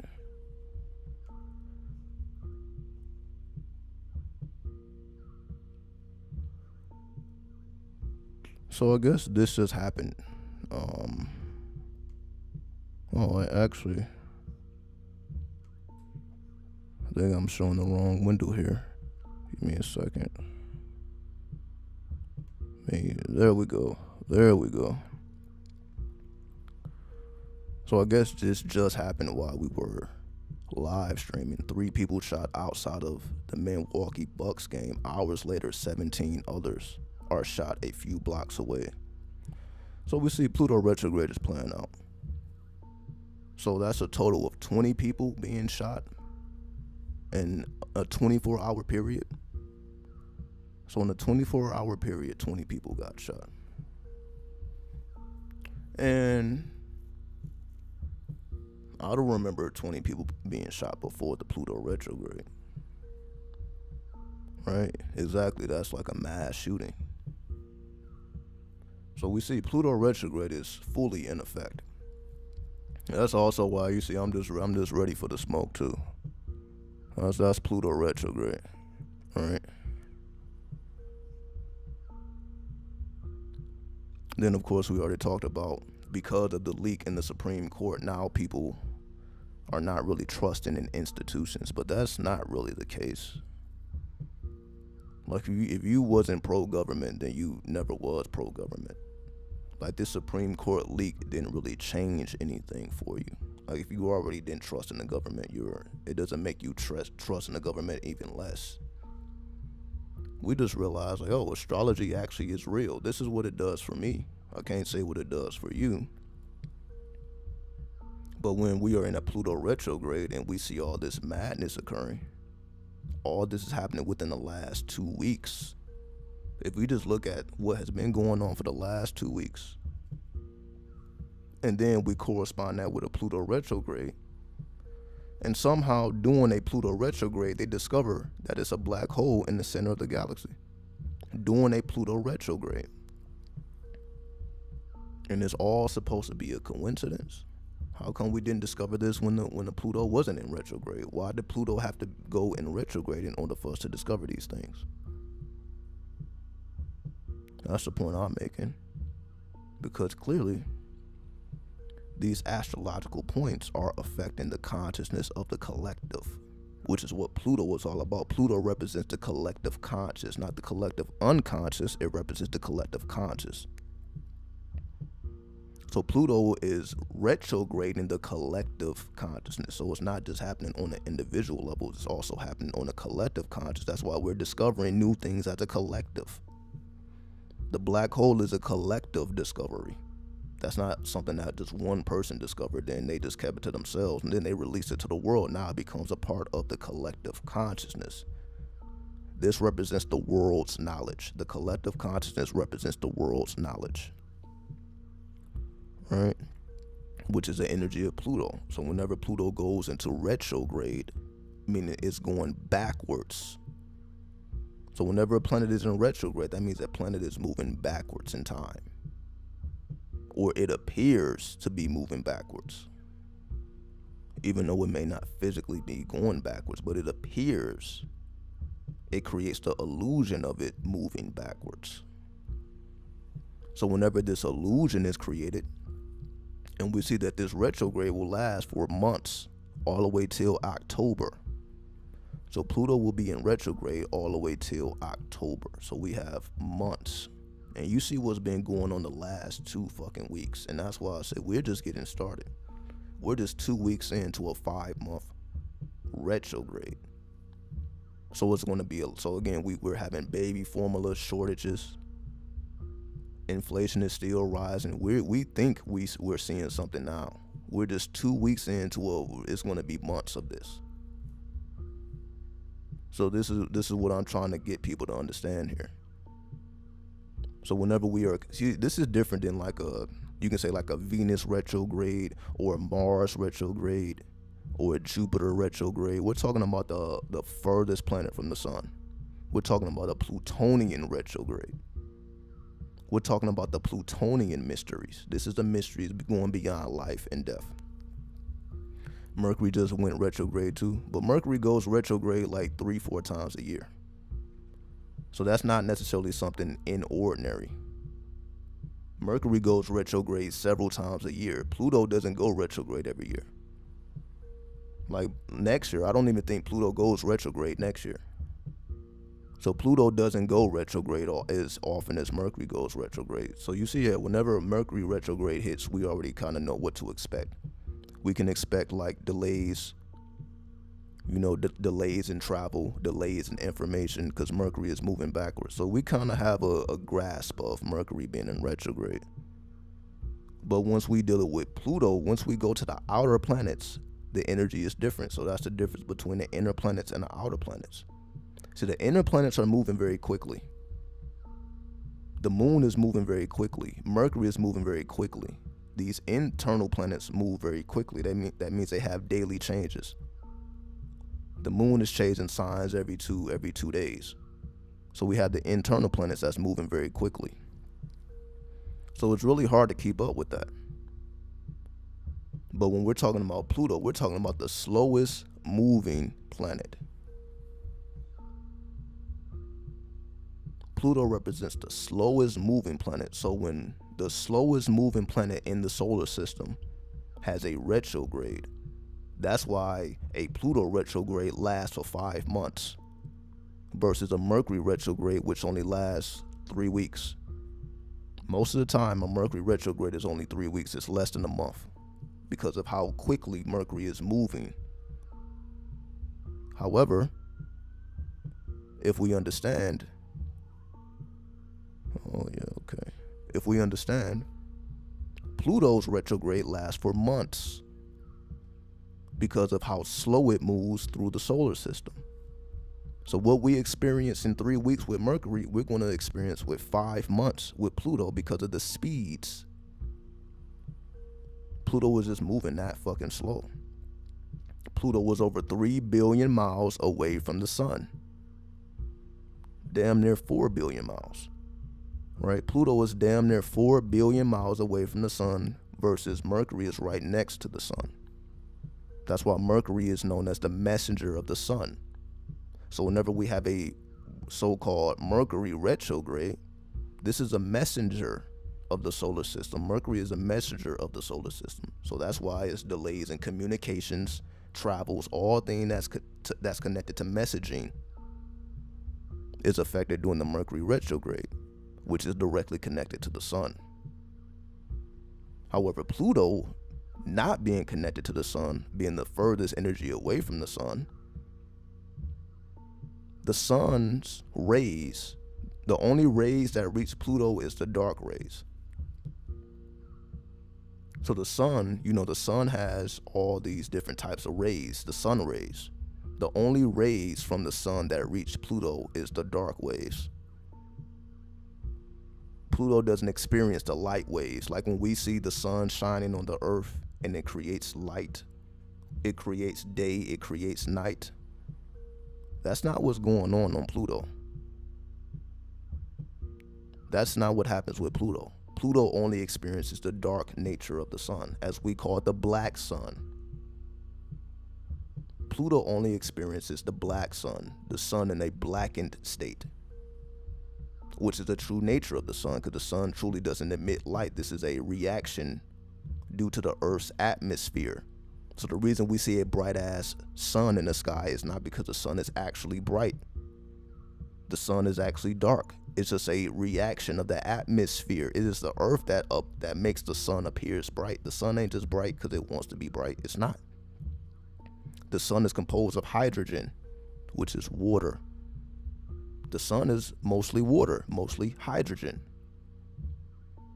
So why is water shining in the sky? What is this big ball of water doing shining in the sky? That's a reaction from the Earth's atmosphere. That's not because that's how the sun actually looks. Because if you go into outer space, you can't even find the sun. Take your ass to outer space and you can't find the sun. It ain't obvious like it is, because once you go outside of the Earth's atmosphere, you see what's actually going on based on the reactions of the Earth's atmosphere. So when you look at the sun from outer space, you don't see light. You can barely detect the light of the sun, which further proves that the sun does not generate its own light. It generates, or it reflects, the light of the Sirius star. That's why the Egyptians or the Kemetic people worship the Sirius star. We think, they worship the sun because they worship the Aten. They call the sun the Aten. So we think, they're sun worshipers. You can find all type of documentaries that consider the Egyptians sun worshipers, where the sun was just the messenger. We think Mercury is a messenger. The messenger is really the sun. It's the sun messenger. The sun is a messenger of the Sirius light, which is a greenish light. That's why we see so much greenery in the world. Why is you see there's so much greenery in the world? Why doesn't the sun produce orange, a bunch of orangeness? Why is all these things green? Why is nature mostly green? That's because the light is coming from Sirius. That's what that greenish hue. That's why Osiris is depicted as a green god. If you look at Osiris, he's depicted as green. And he's the only god on the Egyptian pantheon that's depicted with green skin, because he is the guardian of the Orion constellation that we call the Death Star, which resets time as we know it. That's why he was known as the god of the dead, dealing with the Orion constellation, dealing with the Sirius star. Very simple things. We try to make it more complex than it needs to be, but this is very simple. It's the Sirius star, so that's why nature is green, because that's the light of Sirius. It just appears to be orange because that is a reaction, a physical reaction, but that's not the true light. The true light is green. Otherwise, nature would be orange. But we don't see a bunch of orange things, do we? Some things are orange, but mostly nature is green. You're going to see more green than any other color.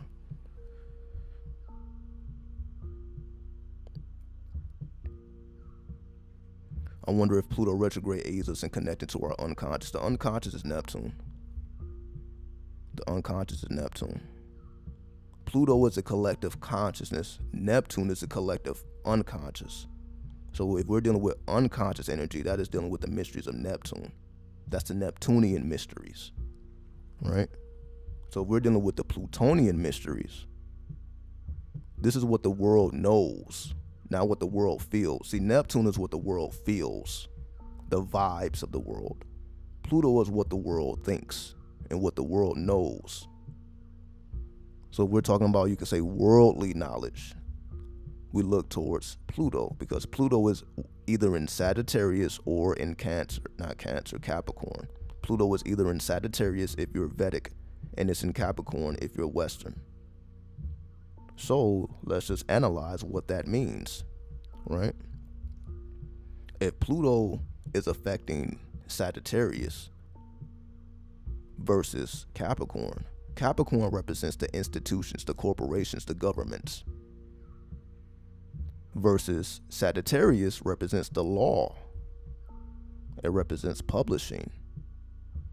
So if we look at the Supreme Court leak, you see how it makes sense? That's Pluto in Sagittarius. The Supreme Court leak is Pluto in Sagittarius, because Pluto, whatever Pluto influences will change. So because we're seeing the change in law, in this case the Supreme Court, that's Pluto in Sagittarius, because Sagittarius is directly connected to lawmakers, judges. So somehow we're seeing protests at the houses of these judges, right? That's Pluto directly affecting the Sagittarius constellation, or the Sagittarius constellation affecting Pluto, depending on how you want to look at it. So there's no coincidence there. Like, okay, well, the fact that we see so much craziness with this whole Supreme Court debacle, that's because Pluto has gone into retrograde. So what has already been happening now gets amplified. So Pluto has already been affecting Sagittarius. That's why children report out of school, colleges. Sagittarius also deal with colleges. Colleges had to shut down. We see everything that's been happening with COVID. Pluto has been in Sagittarius for quite some time now. So during this whole process of COVID, these last 2 years, 2 to 3 years at this point, Pluto has been in Sagittarius. So when we think about, then the whole, so even though we said the world got shut down, what was mainly shut down was the schools, was the courts, publishing, all things dealing with the 9th house of Sagittarius. Also travel, long distance travel. You see, it's been crazy. It's craziness at these airports, especially during when COVID was spiking. Long distance travel is dealing with Sagittarius. What's up, M88 Dusa 420? Hotep. So this is what we have been seeing for the last 2 years.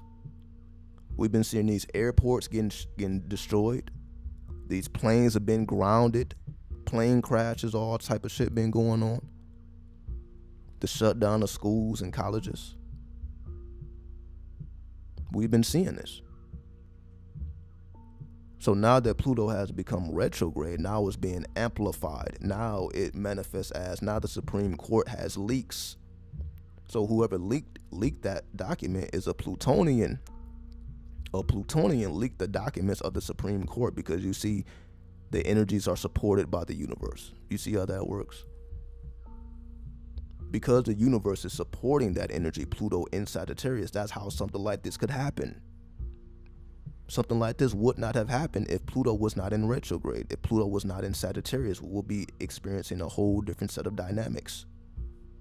But the fact that we know all this to be true, the hardest hit by COVID, definitely the airports, the whole flying industry, damn near got crippled. They had to be bailed out with loans. That's just how crazy it got for them. Schools and colleges got shut the fuck down. It got real bad. Like when we say the baddest examples of COVID, again, is in schools, colleges, airports, everything dealing with Sagittarius. In this case, lawmakers. Everything dealing with Sagittarius has been hit the hardest. Of course, COVID has been affecting everything, but it affected the hardest with Sagittarius because Sagittarius also represents imports and exports. So the fact that we're having so much backup, whether it's oil, the import and export of oil, and also the import and export of the baby food, all these supplies, the import and export industry, that's also Sagittarius. When we're dealing with foreign trade is an aspect of Sagittarius or the ninth house, and that's been very problematic. We've been having trouble getting supplies to where they need to get to, so we've been having troubles with foreign trade. There's a bunch of boats that they're just waiting for truckers to pick up the supplies. It's so much stuff just sitting out in the waters around at the bays of this country. There's so much supply with nowhere to go. That's also Pluto in Sagittarius. So you see, every single situation that I mentioned, we see that these are the energies where the energy is concentrated the most. The energy is concentrated the most in the energy of Sagittarius, because every single example I name, you see that there's a deficit. Like they just can't get this shit right because the planetary energies are supporting that. Wherever Pluto manifests, a change will occur. Wherever Pluto manifests, whatever Pluto touches will cause a change. That's why we're seeing changes in these industries. That's why they went from, now you don't have to even go to college anymore. You can just do it online. So you see the change that happened in the educational industry. Now you can do everything online. It's not that you couldn't do it before, but it's been emphasized now. Now you can learn from home. Right? Now everybody's on Zoom calls. Right? Because people are traveling less. Now we interact with each other through Zoom. That's what Zoom blew up through COVID. Now all of a sudden Zoom takes over, so people meet through Zooms.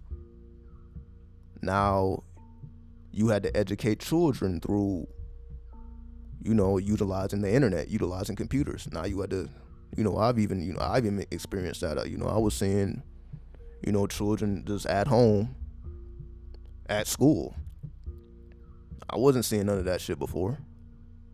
Now you got the kids that got the computers, they log in. Now you see the whole class and shit. The whole class is logged in through technology. Because that was a time where the schools were shut down. So now that technology got developed. Now you really don't have to be there physically if you don't want to. You can do everything online. A lot more easier. And it's the same thing with these government programs. Like you're even going to court digitally. I didn't see people go to court and you got technology in court where the people are not even in the same room anymore. And again, court, that's Sagittarius. So all of these dimensions of Sagittarius now had to get advanced, had to change. A change had to occur. What would be the best spells to do during this time with the full moon and Pluto energy you speak of? I would say we're going beyond spells at this point. And what I mean by that is the Pluto retrograde lasts for 5 months. So we're talking about a 5-month period. How many days is that? 30, 60, 90, 120, 150. We're talking about 150 days, give or take. So unless you're trying to do a spell for 150 days, I wouldn't say that, okay, well, this would be the best spell to do right now, because again, we're talking about something that's going to last for over 100 days. We're not, so if we're talking about the full moon, for example, we know the full moon is an event, then it leaves. It happens, then it leaves. It happens and it leaves. It happens. And you know how many full moons we're going to go through during this Pluto retrograde? We're going to go through several full moons. We're going to go through several new moons while Pluto will be in retrograde the entire time. So when it comes to a particular spell, again, unless you're trying to do a long-term spell, I wouldn't necessarily recommend a spell like we know spells. Because again, this energy is, we're talking about the outer planets. Whenever we're dealing with the outer planets, we're not talking about something that's just going to be done quickly. You see, this is something that's taking its time. Pluto is going to change and take its time. Pluto is moving very slowly. Pluto wants to let you feel this energy. It's moving very slowly, right? So we're talking about a slow moving process. We're not talking about something that's moving rapidly. See, the moon is moving rapidly. The moon is moving very quickly. The moon is the quickest moving planet. Again, the moon goes through the entire zodiac in 30 days. However, if we're talking about Pluto, it takes a long time to go through the entire zodiac. Pluto likes to take its time. Pluto likes to move in slow motion. It appears to be moving in slow motion. So that's why when we're speaking about these, everything that I've been speaking about, you see, has been a slow process. The change that we saw in the educational system has been a slow process. The change that we are seeing with foreign trade has been a slow process. All of the changes that Pluto is affecting it very, very slowly, but very powerfully. It's a powerful change, but it's happening at a slow rate. We're not necessarily excited to make the Plutonian changes that need to be made, but we're going to have to do it because we see what's going on with these food shortages, with the inflation. So we're going to have to make the changes that we didn't want to make. Pluto was forcing us to make changes that we may not necessarily wanted to make. So if you're going to participate in any type of ritual, you should focus on the changes that you have been resisting. Whatever changes you know you need to make that you've been resisting, this is the time to make those changes, because this is going to be a process. So by the time this current cycle is over, you would have made the necessary change. See, Pluto was forcing us to change. So you're more so, once you realize, like, okay, well, the goal is change, but not a change that I necessarily wanted to make. So you have to think about the changes that you know you must make, but you're not necessarily excited about the changes, but you know they need to be done. That will more so, if you build a ritual around that would be effective. What actually needs to change. Let me move this guy's face off the camera, because I know I'm just sitting here. Then they're also speaking about there has been 3 different shootings in Dallas. And it's just crazy, because I'm like, God damn, I was just in Dallas. Wasn't seeing none of this shit. So that's why I have a different perspective. It's like all these places. So it's been 3 different shootings in Dallas. That's what it says here. Police believe 3 recent shootings at Asian-owned businesses may be connected to hate. May be connected and hate motivated. So now people are shooting up Asian salons, Asian businesses. And I'm like, how is this the same city I was just in? I was just navigating all through that bitch. And I didn't see nothing like this occurring. I didn't see the people worried. I didn't see nobody on the edge of their seats. I didn't see none of this shit. I saw people moving in slow motion. I guess that's what the Southern energy is about. It's the people moving in slow motion. Said look up Baltimore. Well, I haven't been to Baltimore, so I can't speak on what's actually happening in Baltimore. I'm just saying, I was just in these cities, and when I read about what's actually occurring in cities that I'm like, where the fuck was this happening at? It's just very strange. I mean, I find it very strange. I'm like, yo, I was literally in this place. I was all over downtown. I was all over the place. And I'm like, I didn't see none of this. I didn't see no violence. That's the crazy part. I didn't see nobody being violent. But I guess that's just creation, though. Meaning just because I didn't see it don't mean it's not happening. It just didn't happen when I was there. So I understand that as well. Meaning we're only exposed to certain things based on our conscious level. So I understand that as well. So just because I didn't see anything, again, doesn't meaning certain things are invisible to us. Most people don't realize this. You know that people are invisible? There are certain people that you can't even perceive. See, this is when we get into the spookiness of reality, because this is more real than I ever wanted to acknowledge, but I have to acknowledge it. Because doing my research, because again, I'm not just reading a bunch of books, I'm experimenting with these things in real time. That means I'm constantly changing my house vibration. I'm constantly working with numerology in real time. So this is how I know these things to be true, because it ain't because I read it or somebody told me. I'm actually utilizing these seals and these principles in real time, and I see the results with my own eyes. First-hand experience. I'm getting a first-hand experience because I'm putting in the work based on the numbers. I'm utilizing the number magic, as we call it in numerology, and I see the results. So that way I don't have to depend on somebody else telling me, like, I already see what's going on. So at this point, all I'm doing is reporting my own findings based on my own experimentations. So I've came to the realization that some people are invisible. And I'm not saying that they're shapeshifters or they're aliens. It's just that we don't perceive the entirety of reality all at the same time. We don't. We only perceive what we are consciously aware of. Meaning, if you don't have a name for something, it doesn't register to you. If you can't name something, it just doesn't register. You don't know. You don't know what it is. So it doesn't register to you. It's an unknown factor. What I'm saying is, depending on what numbers I'm working with, I see certain people.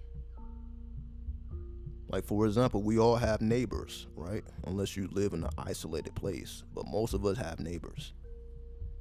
I've realized that depending on what number I'm working with, depending on the vibration of the home, I see certain people. And then there's other people I don't see.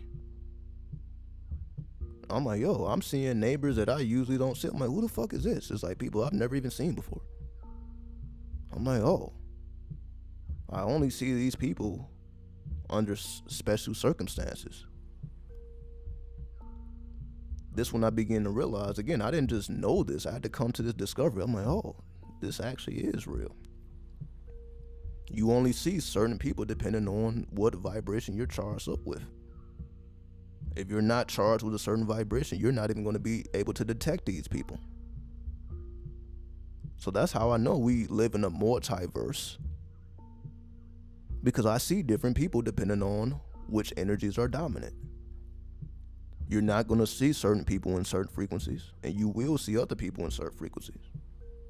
All these people exist. You're just not able to perceive them all at once. We only are able to perceive what's in our immediate consciousness. Adam only had the power of creation after learning the names of the animals. That's the whole thing.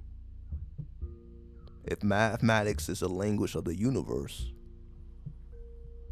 then that means everything could be mathematically not just broken down, but manifested. So when you work with numbers, when you work with equations, then you start to see things that you wasn't necessarily expecting to see. Like in my situation, I'm seeing people that I never expected to see.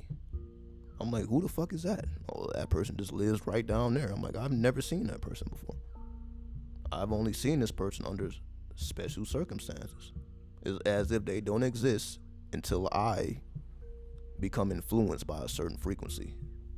Unless I am influenced by that frequency, that person doesn't exist in my reality. It doesn't mean that they don't exist. They just don't exist to me. That's more closer to reality than what we think is going on. Certain people just simply don't exist to you until you're charged with a special frequency. That's just I didn't fucking know that until there's literally people that you just can't detect. There's people, places, and things that you simply can't detect unless you're charged with a special frequency. That's why we practice pranayama, breathing exercises, thought control, yoga, which allows you to perceive things that are invisible to the average person, such as incident masters or ancestors and all that. All that is perceived when you build up your frequency.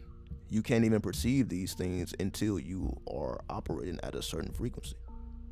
Meaning, until that point, all that is invisible to you. So as what we call the astral worlds and all that astral traveling, all that is invisible until you build up a certain frequency to be able to perceive these things.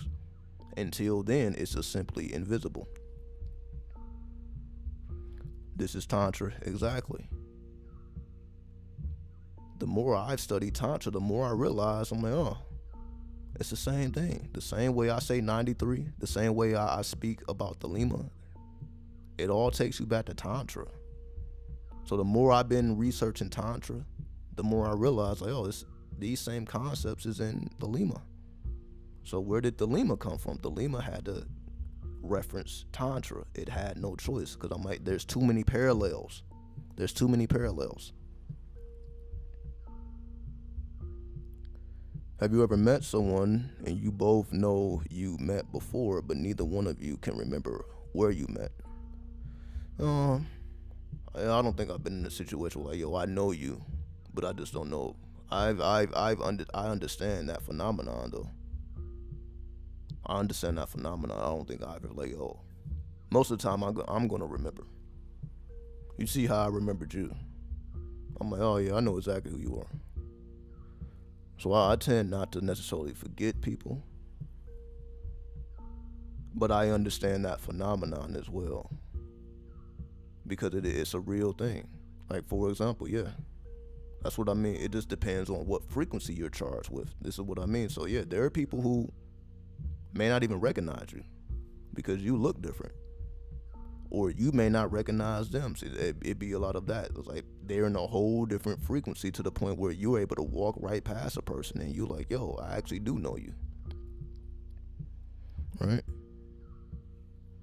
Because people look different. People change their frequencies. They may have moved into a different home. They may have moved to a different city. So they're operating under a different frequency now. So to us, they're not the same in which we met them in the first time, because they're vibing at a whole different vibration, because they have changed their grid. Depending on your grid, that will determine the type of people, places, and things you come into contact with. So when people change their vibrations, then they perceive different things. They actually change. So yeah, even me, I know this. It's like certain frequencies I'm in, I may want to have like a fresh cut in terms of I don't want to have no facial hair. Certain frequencies I don't want to have no facial hair. Then other frequencies I just let my facial hair grow out. See, now I got my little mustache, but for the longest I didn't have one, because I'm always navigating the frequency. So I'm like, a person who may have seen me without any facial hair, then all of a sudden you see me with facial hair, you're like, oh wait, you are the same person. So I can understand how somebody may have like, oh wait, I think I know you, but I'm not sure, because the last time I seen you had facial hair, now you don't have. So I'm like, are you? So I can understand how a person like, yes, this is a person I met, but I didn't meet them in this particular frequency. They're like different. So it doesn't really spark you like, oh, where did I meet this person? Because again, they're in a whole different frequency. You may have been, again, these things are very real.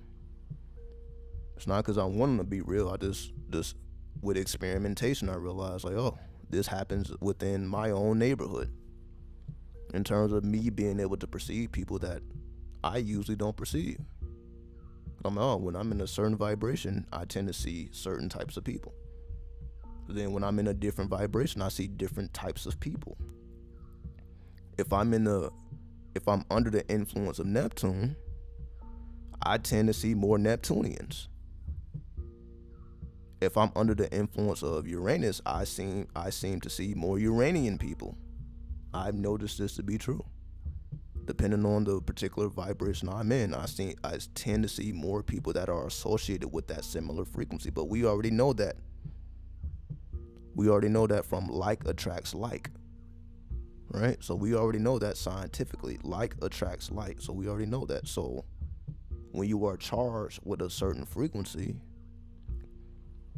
it's no mistake that you will be able to perceive different types of people who are charged with a similar type of frequency.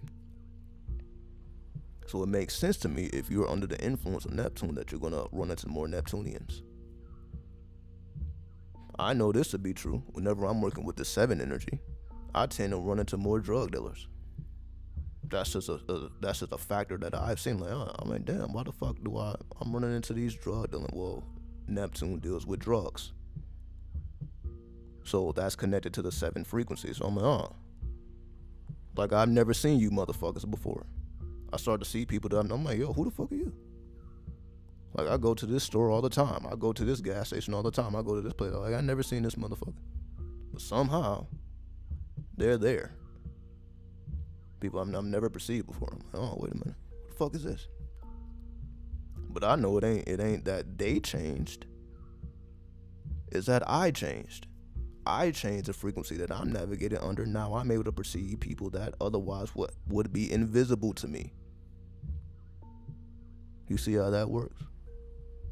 People that would be invisible. It's not that person don't exist. I just can't perceive them depending on what energy that I'm charged with. And yeah, you're right. They have always been there. You're right. We just don't perceive the entirety of reality. We are very selective in what we perceive. That's how consciousness works. Consciousness limits your perception of all things. You're not perceiving all things at once. We are focused on a particular vibration. We are focused on a particular vibration. We are not perceiving all realities at once. We will be overwhelmed.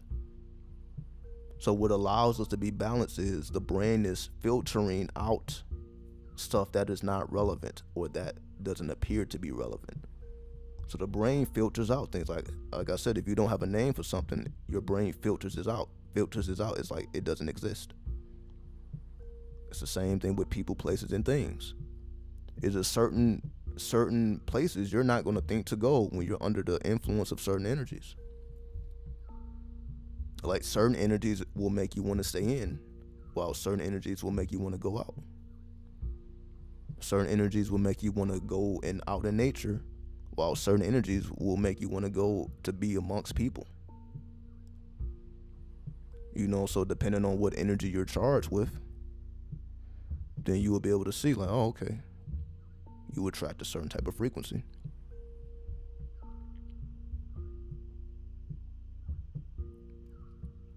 I work overnight from 6 to 7. I'm eating less, literally in the underworld, watching, reflecting. Yeah, that's definitely the 7 frequency.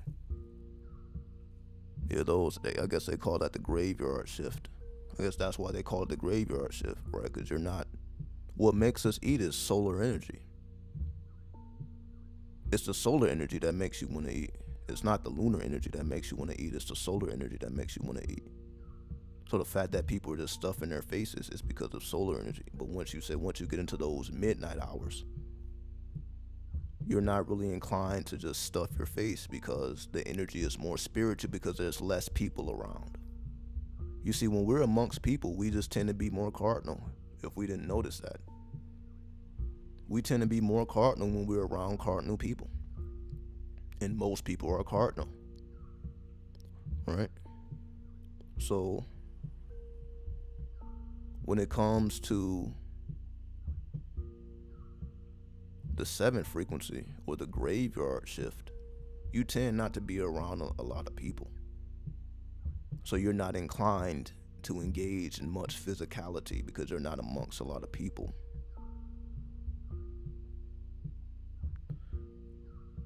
So you kind of see, like, it takes energy just to deal with people. How many times have you found yourself eating, talking to a person? Just think about it. How many times do you catch yourself grabbing something to eat when you're on the phone with a person, when you're having a conversation with a person. How often do motherfuckers get hungry? Oh, let's grab something to eat. How often does that happen? Somehow, when we are engaged in communication with others, somehow we get hungry. We gotta feed ourselves material food just to deal with people. And I'm not just talking about negative people or positive people. We're just talking about people in general. Being amongst other people makes you hungry. Somebody's gonna want to eat something, right? Because it requires energy to interact with different atoms. That's what happens. It requires energy to interact with a different set of atoms than your own. Meaning, you're right, unless you're doing pranayama, you have to generate more energy when you interact with different types of people. You have to pull more energy from your inner core. That's why pranayama teaches you how to store energy so that you have access to energy. So it's not energy that you have access to, it's energy that you store, that you have access to later. So most people don't have energy stored up. So when they're fully depleted, they have to go to sleep. They even go to sleep after they eat. Some people go to sleep after a meal. After they eat a big meal, some people fall asleep. They literally have no energy left. Because if you don't have any energy stored, you're going to lose consciousness. So you see, if you overeat, you will lose consciousness. Because you overwhelm the body with food. Because your body has to digest the food, which requires energy. So whatever energy you may have had stored up, that energy has to be utilized to dissolve or digest the food. That we all of a sudden we got hungry. Again, it is what it is. I challenge anybody, start interacting with people and don't eat nothing, and you're gonna see how different it is. You're gonna see, like, somebody's gonna get hungry, somebody gotta stuff their face. And that's just through communication. When we're in the presence of other people, we just get fucking hungry. That's how you know, like, oh, wait. Is it natural or is it unnatural? Because you see, when you're by yourself, you tend not to overeat. You actually really don't need to eat. I guess that's why I fast so much. I end up doing so many fasts because I don't really be around people too much. In terms of, I would be hungry as fuck if I was just constantly around people. But since I'm more isolated, I'm like, it's not hard to fast. It's hard as fuck to fast when you're amongst people and you're trying to do this shit. You're trying to do spiritual work amongst people who are not spiritual. That becomes challenging. But if you are amongst a group of spiritual people, which is rare, it's rare to be amongst a group of spiritual people, then you have a different effect. But that's a rarity. Because even with spiritual people, everybody's on their own time. It's not that everybody agrees. Some people may eat certain things, other people may eat different things. It's not that everybody agrees. Right? I can actually take this down now. Alright. So I'm just revealing things that I wasn't necessarily looking for, but this is just a reality. That's why a person will use mantras. That's why a person will use what we will call spells. You're using that to tap into different frequencies that are invisible to you otherwise. That's how you know, or this is why it's called knowledge of self. It's not called knowledge of the universe or knowledge of everybody else. It's called knowledge of self. Because you realize everything is consciousness. Consciousness is the only reality. So if consciousness is the only reality, then that means everything springs forth from your consciousness. And your consciousness is not perceiving all things at once. Most information is being filtered out of your consciousness. So we only perceive a small little fraction of the total reality. That's why we have 22 paths on the Kabbalah. Those represents the points of focus. You're not perceiving the entire tree all at once. You're only perceiving a particular path. That's why it's called path working. When you're path working, you only are perceiving that particular frequency. It's not that the other frequencies don't exist. You're only perceiving that particular path. It doesn't mean that the other 21 paths don't exist. You only are able to perceive that particular path because that's the energy that you activated. So when a person does a mantra, a heka, a word of power, an affirmation, that's you zoning into a particular field of focus. And everything else dissolves. So you're dissolving any other focus and you're placing your mind or your consciousness on a particular thought. And then that thought begins to materialize.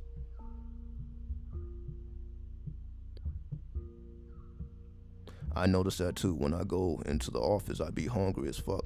Yet when I'm home, I can go without food until late evening. So that's how you know it's people doing that shit. We need food just to interact with other people. It's because of the level that they're on. It's the level that they're on. It ain't that we actually need it. It's just at the level that they're on. When you got a bunch of cardinal motherfuckers amongst you, you're gonna get hungry. It's like being in a lion's den. If you are in a lion's den with a bunch of fucking lions and they're bloodthirsty, you may just find yourself craving a little blood too. Because of the environment you're in. But if you are in an environment of cows, for example, and cows don't eat meat, you're going to find yourself not craving any meat because you're not amongst that type of energy. Now the energy is more connected with Venus. That's why it's called the holy cow. Now you're connected with more Venus energy. So it's going to produce a different effect. Which will then produce a different effect if you're amongst a bunch of insects. If you go out in nature and you see ants, and you're surrounded by all these ants, it's going to produce a different effect. Versus you being amongst lions, versus you being amongst humans. All of these things produce different effects.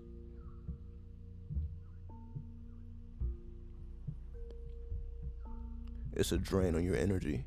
It's because of their conscious level. See, it shouldn't drain your energy.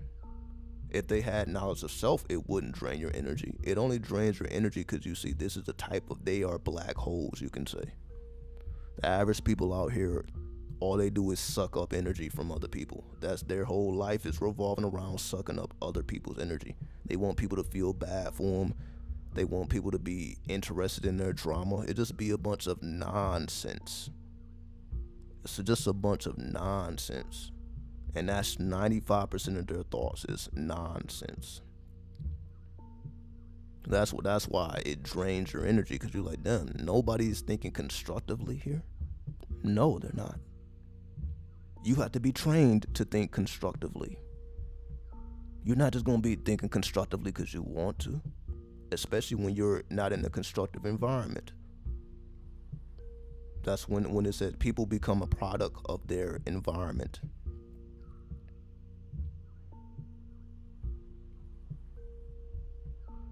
I started taking non-smoker breaks at work, and I can go outside and feel the difference in energy and food intake. That's what I mean.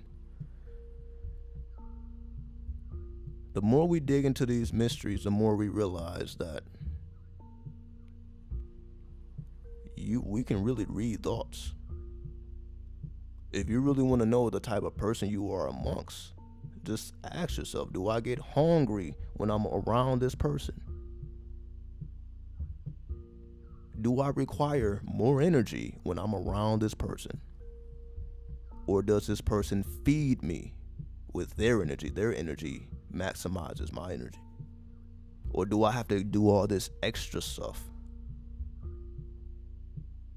That's how you know who's who. It's very simple.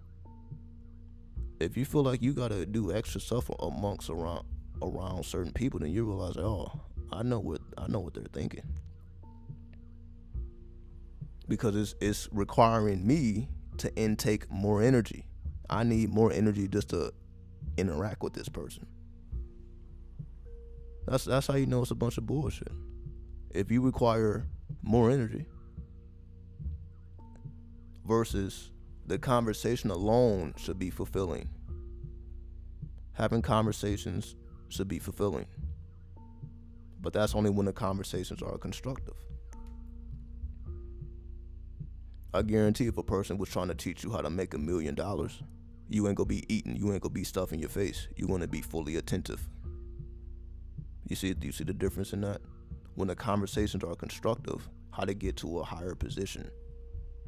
You know, how to alleviate your flaws. If it's constructive, then you're not just, again, y'all guys see me. I done been on live 3, 4, 5, 6, 7 hours with no food or drink.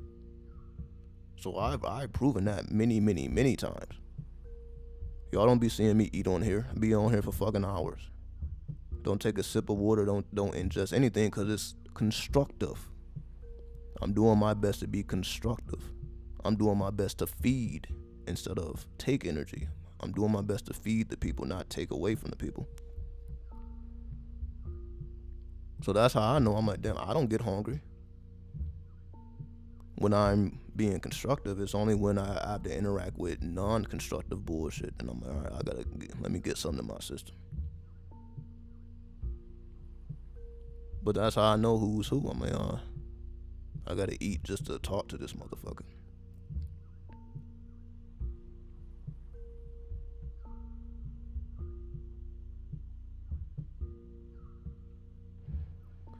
Exactly. If it's constructive, you're not going to be thinking about hamburgers and shit.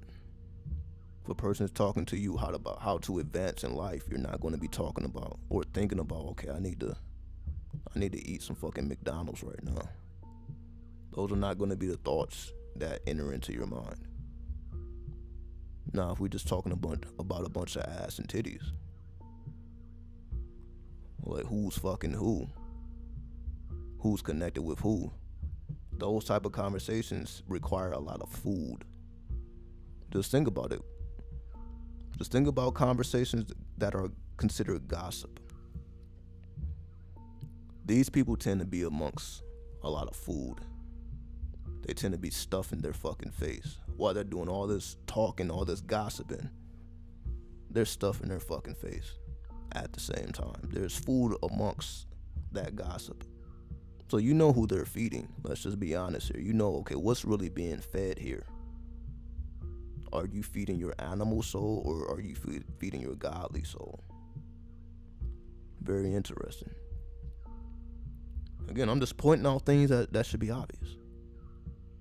But you see, when when you're in your God mind, when you're in your goddess mind, this is very clear to you. It's like damn. I just get hungry amongst certain people when bullshit is around. It's like this shit is crazy. That's how you can detect bullshit with your gut. That when they say listen to your gut, this is what they're truly talking about. Listen to your gut. That means if your gut is craving food, then you know, like, okay, this is not necessarily a constructive environment for me to be in. If your stomach starts rumbling when somebody is talking, like, oh, this is not as constructive as I think it is. My stomach shouldn't be rumbling right now. If it's constructive, your stomach is not going to crave food. You actually would be able to last longer without food because you're just that interested in what is being said. You would actually be holding your piss. It'd be certain conversations that'd be so deep that you don't even want to take a bathroom break because you're just that interested in what's being said. versus certain other information. You're taking food breaks, bathroom breaks. It's like you're all over the place with it because that's just the nature of the conversation.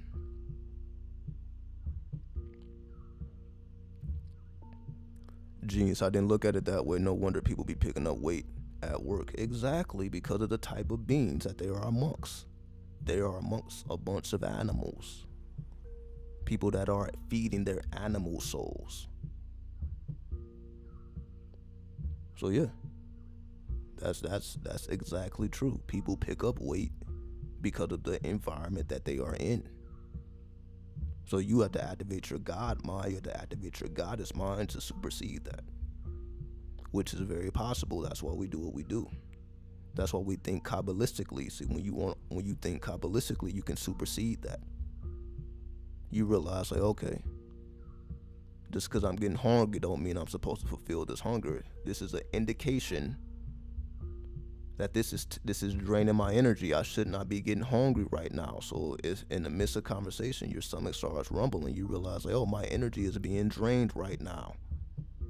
My energy is not increasing, my energy is decreasing to the point where I need to supplement my own energy with food because my energy is being depleted. So then you realize, like, oh, this is why they say majority of the world is asleep, because they're feeding their animal souls. It's not natural to feed your godly soul. That's not a natural phenomenon. As you see, most people don't have knowledge of self. That's not a natural phenomenon. Something unnatural had to happen. And I know that for me, I didn't care about none of this until a spirit came to me directly. I didn't care about none of this shit until I had a spiritual experience and I had to explain this shit to myself. I'm like, what the fuck just happened? And I had no way to explain it. That's what made me a researcher, because of what was happening to me. Now, I was reading what was happening to other people. It's when it happened to me. And I'm like, how do I explain this to myself? Fuck anybody else, it happened to me, so I don't care about explaining it to nobody else. But how do I explain this to myself? How do I explain this? So then that's when I started activating my godly soul, because I wanted to know, okay, what the fuck is going on here? So it was something unnatural that occurred that made me want to seek deeper mysteries. But if you take that experience away from me, if you take those spiritual experiences away, then I'm a different person. Because I know how I was before I had that experience. It was just all a thought before. Like, I was into knowledge, but it was all objective. It wasn't subjective, it was objective. Okay, well, that's a good read. You know, that's a good idea. You know, that's a nice thought. That's very interesting. Like, just because a person is reading a bunch of books doesn't mean that they are having spiritual experiences. You can say, or incorporate Tantra. Well, Tantra isn't something that you just run into haphazardly. You gotta be on a certain frequency to even know what Tantra is. That's my whole thing. I didn't even understand what Tantra was until I was deep in the game. I had to start studying Thelema before I even knew about Tantra. Tantra wasn't a word I've ever heard in my life until I started studying. That wasn't just a word that was just in the consciousness of the people. You're not just running into a bunch of tantric practitioners, especially here in the West. So if you even know about what that is, it's because you're on a certain level. You've done some type of research to even know what that is. You're not going to be able to ask the average person what is Tantra and they give you an accurate answer. That's not common knowledge. Right? That's not common knowledge. Right? So that's what I mean. Until I had my own experience, that's when I started to get interested in these things. It wasn't because somebody introduced me to any of this stuff. It wasn't because somebody told me to read this, go try this. I didn't have a guide like that. All this is, everything I know I figured out on my own. I didn't have a teacher in that sense. I didn't have a person to direct and guide me to, okay, this is what you should be studying. Do this, do that. I didn't have a person like that. Everything is through self-examination. All the things I wanted to know, I had to figure it out. And it wasn't about to be figured out from a book. It had to be figured out in real time and experience with myself. So I could have read 100,000 books. But if I didn't have a spiritual experience, it would have all been objective. That's what they call scholars. A scholar is somebody who knows about a subject, but that don't mean that they have first-hand experience. They can tell you all about shamans, they can tell you all about tantra, they can tell you about whatever subject matter that they mastered, but that doesn't mean that they are actual practitioners of the craft. And that's essentially what I see a bunch of YouTube. YouTube is a bunch of scholars. It's a bunch of people that do research, but they're not necessarily practitioners of what they study. So they may talk about a lot of things, but they're not necessarily practicing what they are speaking about. They're just conveying the knowledge. They're just conveying the information. That's the majority of YouTube. They're just passing the information along. That doesn't mean that they're actually practicing it, and they're speaking from first-hand experience. Most of them are not. Because you see, you got to be a different type of person to be a practitioner. That means you have to dedicate and devote yourself to a particular craft, which is not easy to do.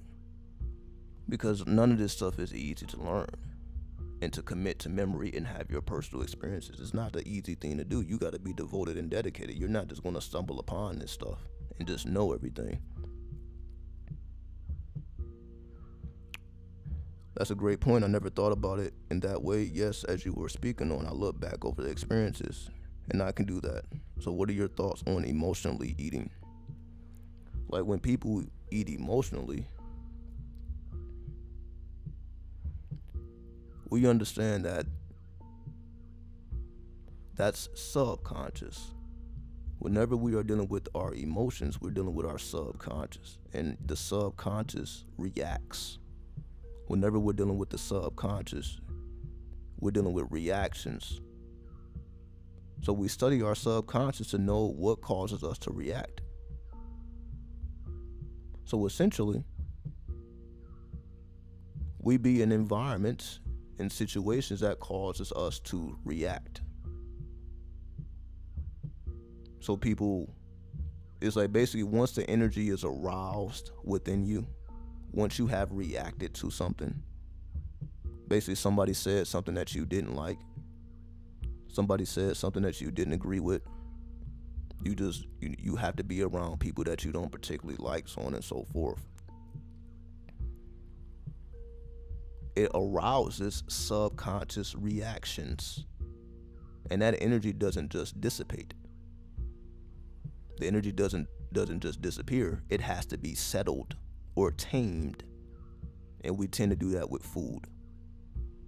So food tends to slow down the frequency. So when you're subconsciously triggered, it's like you're moving like this.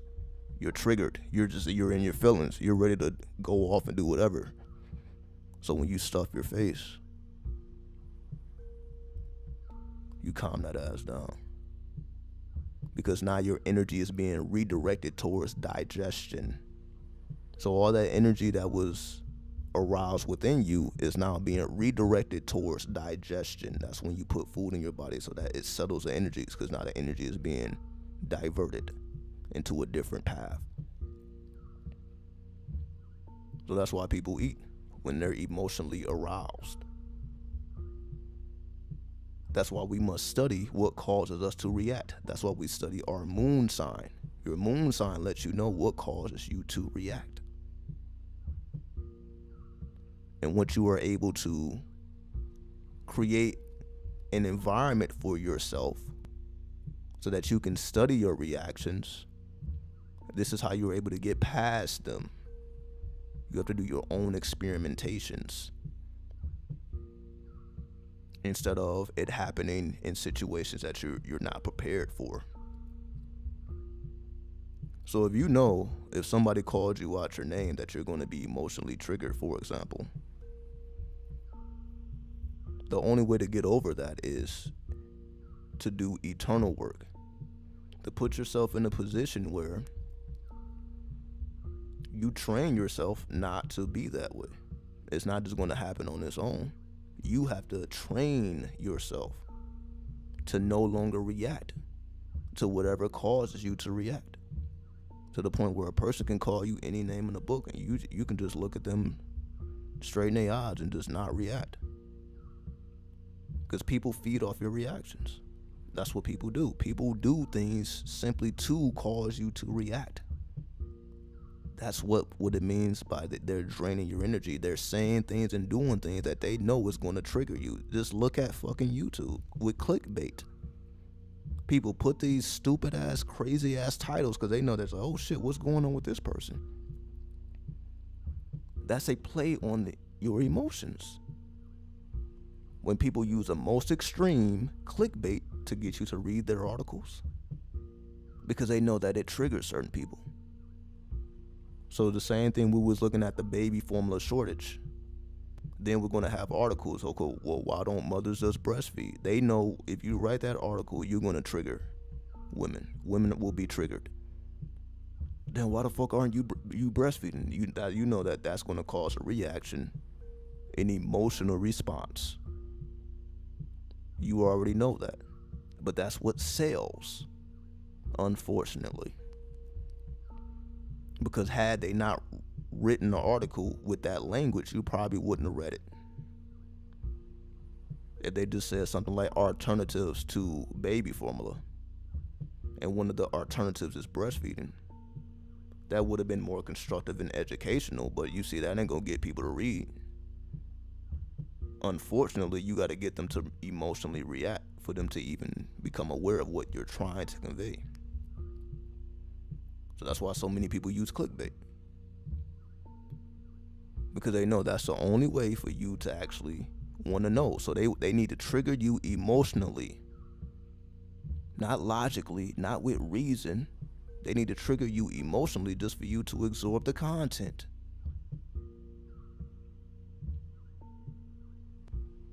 I appreciate that, Queen. And you see, I'm just sharing my experiences. But this is what I dedicate myself to. You know, again, this is just what interests me. This is just my interest. I like seeing the invisible things. That's just my particular interest. I know that's not everybody's interest, but it's my interest. And as long as somebody can gain something from it, whether it's their interest or not, then I've done my job. It's just for me to inform. It's not for me to convert. I'm not here to convert anybody to 93 or to Delima. I'm not here to convert. I'm just here to educate. So when you resonate, and I'm like, yeah, I'm doing my job. It ain't for you to think like me. I'm just bringing to the awareness things that you may have missed. Now you have a fuller comprehension of, oh, this is why this happens. So we all know this to be true. I'm just pointing it out. You know damn well it be certain articles and certain videos you clicked because of the title. It's like the title was just super extreme. I appreciate that healthy, wealthy frequency. Salute to you. You know, shout out to the desert. Shout out to Vegas. You already know. So we already know. That's why we study ourselves, to know how everything else works. You know damn well that you read that article because of the language that was used. Because for whatever reason it triggered you. Especially when it's personal. So if you're like a skinny man or a skinny woman and it's an article speaking about why people are skinny and what they can do about it, that's triggering. Because now they're saying that you're flawed. There's a flaw there and it needs to be corrected. So it's triggering. And there's all type of articles that triggers all type of people. Whether they're targeting weight, whether they're targeting what you think. Like they was doing the same thing with non-vaxxers. Okay, if you're non-vaxxers, you're problematic now. So that triggers people who haven't been vaccinated. Like, okay, now I'm a problem. It's triggering. So now you're reading that article, now you're watching that video, now you're listening to this person's conversation, and it's just making you feel all type of ways. But again, there's people that create this type of content. Trust me, I know. We already know. It's people that talk about women. Their whole channel is dedicated to disparaging women, just like there's whole channels that's created to disparage men. They're all over the place. The most insane titles, the most insane stories, and they try to make that the norm. Oh, because, okay, men are, just look it up. It's all over YouTube. Why men shouldn't be trusted. I bet you can find that video. And I guarantee men are watching that because they're trying to figure out why shouldn't men be trusted. So you got men watching that, then they be all in the comment sections trying to voice their truth, and it just becomes a black hole. Right? It's more bullshit content than content that's actually constructive, because this is just a majority of the world. Majority of the world doesn't care that you have a better existence. They're just trying to feed their fucking family. Let's just be honest. They're just trying to survive. That's how they make survival type of content. Not dealing with the actual art of survival, but survival meaning they're dealing with the animal soul. So and it triggers people. And I know that. I'm like, let me make a controversial video, and there'll be all types of people in here with a fucking opinion. Which is why I try to stay away from that type of content. So that's why I'm still here. That's why, again, you don't see me in a bunch of beefs. You don't see a bunch of trolls on the channel. You don't see a bunch of none of that. It happens every now and then. Somebody may say something crazy, but then I just shut them down and we move on. But that's because majority of the content is constructive. Versus if it was just clickbaity, if I was just saying things to trigger people, it would have a lot more viewership. But at what cost? That's the type of stuff I'm thinking about. I'm like, okay, yeah, I could make clickbaity titles, which is getting more views, more followers and all that, but at what cost? That's what keeps me away from it. I'm like, the cost is not worth the reward. I don't feel the cost is worth it, because when I look at people with like bigger channels and I look at their comment sections, I look at their live chats, and it just be a bunch of madness. I'm like, these people are not killers. These are animals. I can't help. I'm like, yo, this is animal talk. It's like being amongst animals. And I'm like, it's not worth it. To me, personally, it's not worth it. The risk is not worth the reward. When now you can't even control the people that consume your content. Meaning they're ruthless.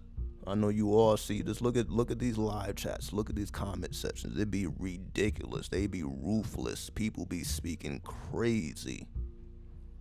And then I realized, I'm like, damn, these are people that actually be in this frequency full time. Like for me, I just clicked the video. But for them, they live in this frequency. They eat, sleep, wake up, go, their whole 24/7 is in that frequency. I'm just tapping in, and I quickly get the fuck up out of there. So, but I'm just mentioning all these things because the reason why we see this type of content and people have these type of conversations in real time, because they are emotionally triggering, and people are therefore manipulated. What do I mean by manipulated? Because if you know people have a fucking opinion, because everybody gotta speak their fucking truth, right? Everybody gotta speak their fucking truth. So if somebody, for example, somebody says something that's emotionally triggering to you, you feel like you got to defend yourself, even if it's not about you directly. So you end up getting into a back and forth with people. Whether it's online, whether it's in person, you end up getting into a back and forth. because they're saying something that's emotionally triggering, and you're like, oh, that's not true, and they say, oh yeah, it is true. Here's the facts. You say, no, it's not true. Here's my facts. Here's facts. We just get into a back and forth, and nothing gets solved. Nobody changes their mind. Everybody's fixed in their position already. So yeah, it ends up being not helpful at all. Which is why I don't engage in those type of things. You're not gonna catch me in nobody's comment section, going back and forth with nobody. It's not that serious to me, but to some people it is that serious. They will have a back and forth with you. They just be ready for the smoke. Like, you don't even be realizing that this person has been waiting for somebody to say something crazy. They have been waiting to unleash their toxicity. They have been waiting for it because this is where they live. Right? Yes, that's why the strength card is called the lust card in the Thoth deck. Strength is just downplaying the reality of that card. It's really lust. It was downgraded to strength, but it's really speaking about lust. It's really speaking about the mysteries of Babylon. But we don't even have to go into those mysteries. Right? The 4th chapter of the book of the law. Well, we ain't got to go into those mysteries. That's a whole nother conversation. Just making the point of, just be mindful. This is like predatorial behavior, honestly. It's like predators. People are online predators and real-time predators. They do things specifically to get a reaction from people because that's the only way for them to gain energy. Then they absorb your energy because it's like they really don't give a fuck about it, but you care about it. See, that's the thing. Most of the people that speak crazy, it ain't because they actually care. They just know that you care. So when they get you in your feelings about something they really don't care about, but they know you care about, so they can absorb all of your energy. Because I be seeing it. Just go to any video, any controversial video, and you see it be 100 comments. There's people going back and forth. I'm like, how the fuck do you go back and forth for 100 fucking comments? Like, at what point do you realize that this person is just playing with you? They're just happy for somebody to be engaging with them who disagrees. You can see all this shit on Twitter. Twitter is no, but it ain't as bad as Facebook. Facebook is the apex of what I'm speaking about. I can't even log into Facebook without seeing something controversial. Those Facebook algorithms is the apex of this. I can't even get on Facebook without seeing somebody saying something stupid just to get a reaction from people, because you know people are going to react. I see it all the time. Oh, women can't be trusted, men can't be trusted. It's like people just give their personal opinion knowing damn well that somebody's going to not like that. And then you be seeing like 70 comments underneath this fucking post because somebody got in their goddamn feelings. And now they're going back and forth and then nothing gets accomplished. But people do this shit on purpose because they know that they're going to get a reaction from the people. They do this shit on purpose. So they know you say anything about men, you say anything about women, you say anything about children, you say anything about certain topics, somebody's going to have a problem with that. Somebody's going to consider that problematic. And they will respond to you. And they will have a back and forth engagement with you. And they will continue until you can't type no goddamn more. So what does that tell you? People are just ready to hand off this smoke. Because it does something for them emotionally. Because they're triggered. So now once you're triggered, again, you're moving at hyperspeed when you are initially triggered. So now you have to stabilize it. So that's why people do this back and forth, because this is how they stabilize energy. I need to make my point. My voice needs to be heard. They're just egomaniacs at that point. They just need to be heard. They need to give their opinion. Not realizing that, okay, well, once you kill the attention, you kill the person. We already know quantum physics shows us this, how attention is the most important factor. Once you remove your attention, you get different results. The double slit experiment. Once you remove your attention, different results will be produced. If you keep your attention on it will cause a different reaction. Your attention is what causes it to react in a certain way, and your non-attention is what causes it to react in a different way. So in order to change something, you must redirect your focus. But you see, nobody does that now, do they? They directly engage into the bullshit. Instead of like, all right, I'm just gonna actually ignore this. This person is clearly seeking attention, but I'm going to ignore them because what it produces in me is now I move on.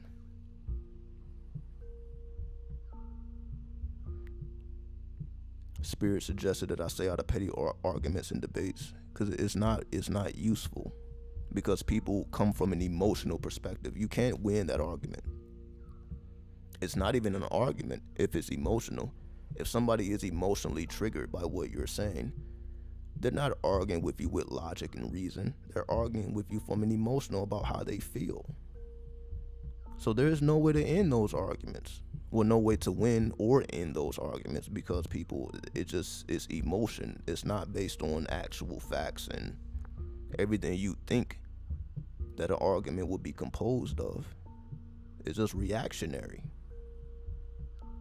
because people play on the emotions of other people. This is predator behavior.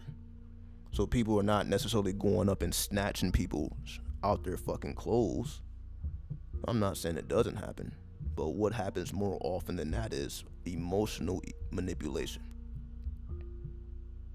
That's more powerful than somebody physically doing something to a person. It's emotional manipulation.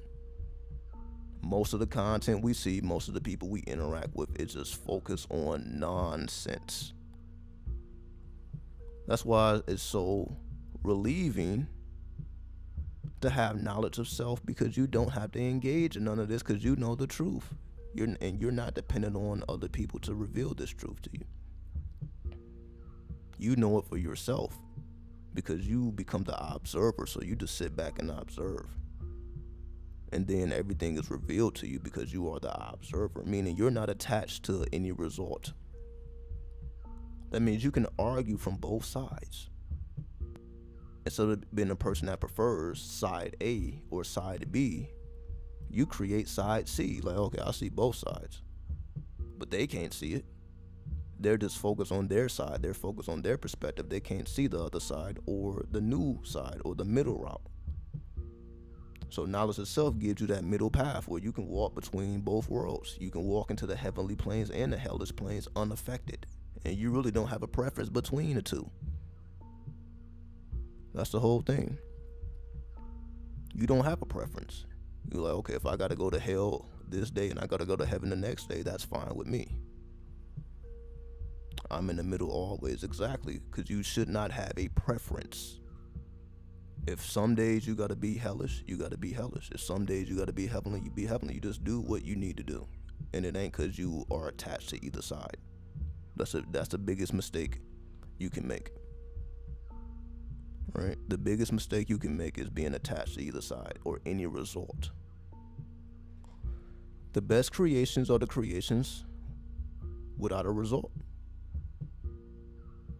Whether you're studying Thelema, whether you're studying Tantra, all of the spiritual systems say that. Any creation void of result becomes perfect. The only way to create perfection is to not have an attachment to the result, because that causes pain and suffering, because you are attached to a certain outcome. If you go on a date with a person, then the date ends up not going the way you thought it would go because you had an attachment to a particular result, then it's going to make you sad. It's going to make you emotionally, you're going to feel some type of way about it, versus, well, whatever happens, happens. So you're not attached to any result. Like, yo, if it end up going here, it goes here. If it end up goes there, it goes there. You really don't give a fuck. It doesn't matter to you because you're not attached. You're not trying to force something to occur that's unnatural. You're not trying to force an unnatural compliance with someone. If the connection ain't there, it ain't there, and it's okay that it ain't there. Versus somebody feel that again. That's instead of somebody feeling like they wasted their time. See, that's why people feel that, because people just all in their goddamn feelings. You be hearing like motherfuckers, oh, I don't have any time to waste, as if you control time. You can never be wasting your time if you are experimenting at all times. If you are experiencing life from the perspective of the observer.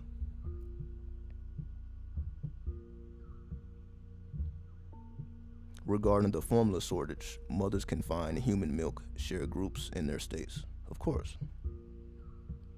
You know, and it's good to see that women are making those services available to other women that actually can produce breast milk. They actually are performing these services. So that's a divine act, in my opinion. That's very divine, because this has always happened throughout history. If women could not produce breast milk, then the women that could, then they fed the children. It is what it is. Ain't nobody have a problem with it. It's like, yo, either the baby gonna eat or not. You gotta do what you gotta do. So I applaud the women who are sharing their breast milk, because they understand it's vital to do so. So much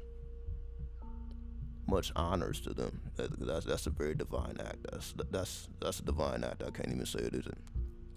Right? Because that's a level we should be on. We should all be on that level. But you see, you can't be selfish. You see, that's a selfless act.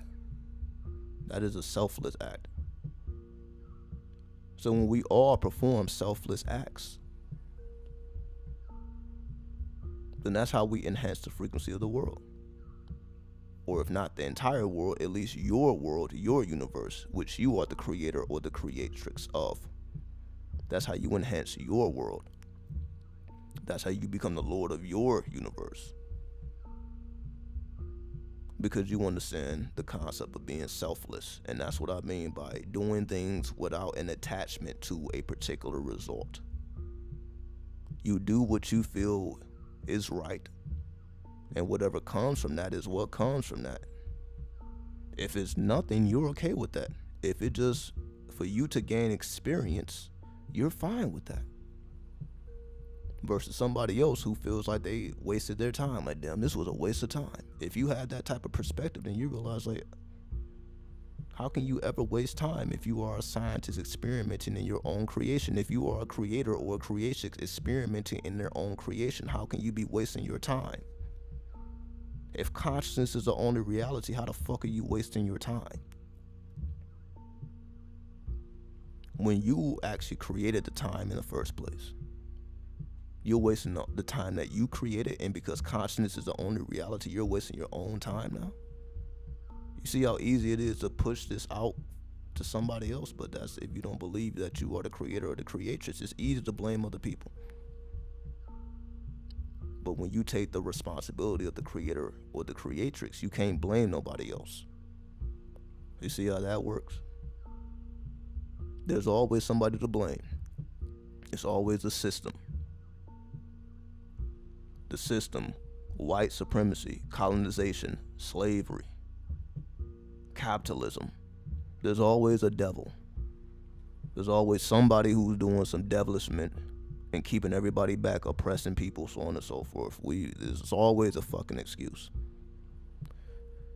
But if consciousness is the only reality, then that means there is no excuse. That's the complete opposite of somebody being in control of you.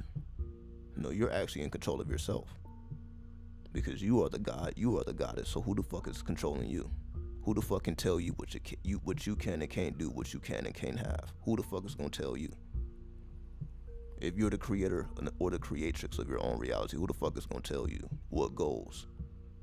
Can't nobody tell you what goes in your own goddamn house. So how is somebody gonna tell you what goes outside of your house?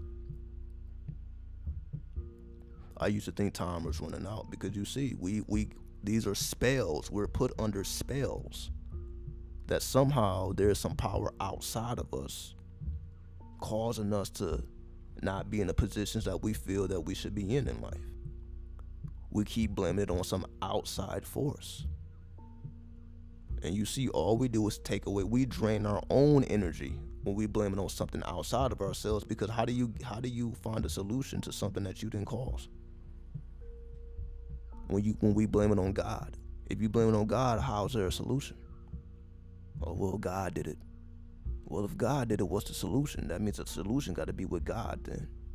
Which is why people pray. Because God caused it, then God actually has the solution as well. That's how religious people think. That's why they're always praying. Because they feel the only way to solve this is to pray. Because you didn't create it, God created it. So God has to solve it if God created it. But if you are the creator of your own reality, that means you created it. That means you got to solve it too. You're the creator and the destroyer. So not only do you manifest, you also unmanifest. You see how that works? You're not just a manifester. See, everybody talks about manifestation. Well, what about unmanifestation? How do you unmanifest? Because you got to do that too. But they ain't gonna tell you about that. We hear all about how to bring energy into this world, but how do you take energy out of this world? How do you unmanifest shit? Why do we only hear about one factor? You must create, preserve, and destroy. But you see, most people never made it past creation.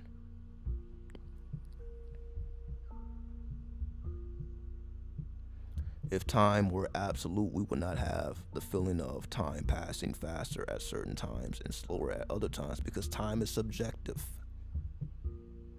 Because everybody don't perceive time the same way. You could have felt like, damn, this day went by quick. But that's not how everybody feels. The day is dragging. You see how that works? For you, the day was like, damn, I feel like this day just zoomed by. But for somebody else, like, damn, they was counting down the fucking hours. They couldn't wait for a certain time to hit. So there's always those two polarities. All right, I see you, Khalifa 93. There's always these two polarities because time is subjective. Right? That's why we don't all perceive it the same. It's even different for men and women. Men and women don't perceive time the same. We don't perceive it the same.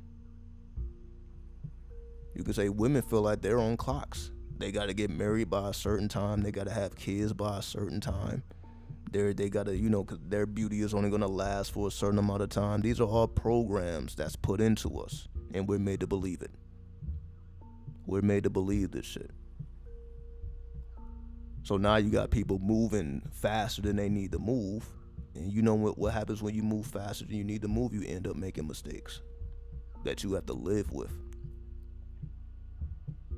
Because you were moving too fast. Because you think that time is going to run out. Or the same thing with the end of the world. It's the end of the world. It's the end times. Time. And it's about to end. So now you feel like you got to do more. You feel like you got to move faster than you're supposed to be moving, and you end up making mistakes. Because it's all subjective. Because once we realize time is subjective, that means we also create time too. We also create time. If time is subjective, then we also create time. We are the time creator, but we're also the time destroyer. If we create time, that means we also destroy time. So if we are destroying time and creating time, that means that we are the creator or the creatrix. Nobody else is causing this to happen but our own consciousness. So if consciousness is the only reality, then this means that what do you have to do to influence your own consciousness? It's not even about influencing time. It's not about influencing other people, places, and things. It's about influencing your own consciousness. That should be the only question that's being asked. Fuck other people, places, and things. How do you affect your own consciousness? Being from NYC, always in a rush, even when I had nowhere to go in particular. And I completely understand that, because that's how I felt when I was there. Because you see, different time zones affect our consciousness differently, as you see. When you're in Eastern time, Eastern Standard Time, it has a certain effect on your consciousness. When you're in Central Time, it has a different effect on your consciousness. When you're in Mountain Time, it has a different effect on your consciousness. And when you're in Pacific Coast Time, it has a different effect on your consciousness. That's why the people are different. It's not just the cultures of the people, it's the time zones. What makes us different is the time zones. The whole world is within certain time zones. I just named the time zones of the US, but the whole world is based on time zones. So when we think about what makes people different, is because of the effect on their consciousness. It's not that they're actually different. It's based on where you manifest on the grid that will influence how you respond to your consciousness. It's all about consciousness. Time is created in consciousness, which is dependent upon the time zone that you're in. So even though you can say I'm on the West Coast, I'm also in Las Vegas, which moves a lot faster. I feel like I'm moving at hyperspeed. I don't necessarily feel like that when I'm in California. But because we're in the silver state, because Nevada is considered the silver state versus California is considered the golden state. So we're dealing with two different types of metals that are within the grounds or within the grid. So depending on where whether you're in California or Nevada, for example, you're going to perceive time differently because of the materials in the ground. So there's gold in the grounds of California, there's silver in the grounds of Nevada. So we're going to perceive time differently based on the resources that are inside of the grounds that we walk upon every day. That has an influence on your consciousness. So that's why the silver state feels like time is moving faster than the gold state makes time moves a little slower. Again, when I'm in California, I don't feel like I'm necessarily in a rush. I'm always on the move, but not necessarily in a rush. It's like you just want to be active. As you say, it's not that you necessarily have a destination. You just want to be active. Versus in the silver state, it's more about time. I'm like, okay, I need to get here on time. It's a whole different atmosphere. You know where you're going and you need to get there at a certain time. It's a whole different vibe. So that's how I know it's real. I'm like, okay, I'm the same person, but depending on where I am on the grid, different aspects of me manifest. But that's what astrology taught me, because that's the house has changed depending on your location. So the planets is all in the same position, but the house has changed based on, location. So if I'm in New York, you could say Pluto may be in the 5th house. But if I'm in California, Pluto may be in the 7th house. So depending on where you are on the grid, the house systems change, or the house cusp change. What zodiac sign is ruling what house changes. That's what makes different effects. So even though all of the energies, all the planets are in the same positions, they are manifesting in different houses depending on where you are on the grid. So I realized this through traveling. As I traveled all through the country, I realized I'm the same person, but depending on where I am, different aspects of my consciousness manifest. So then I begin to question, well, who am I really? Who am I? I thought I knew who I was, but that was just based on where I was on the grid. You see how that works? I thought I was a certain type of person till I began to travel. Then I realized, okay, those same attributes don't manifest when I'm in different cities, when I'm in different states. A different side of me manifests. A different part of my consciousness manifests depending on where I am located. It's a whole science of this called locational astrology. That would be my next reading that I developed. Locational astrology, showing you, depending on where you are on the grid, this is what energies that are dominant. It's called locational astrology. If you want me to do your locational astrology, I can do it. Again, I don't have it up on the website, but that'll be the next reading. So I just developed the tantric reading. The next reading is locational astrology, depending on where you are on the grid.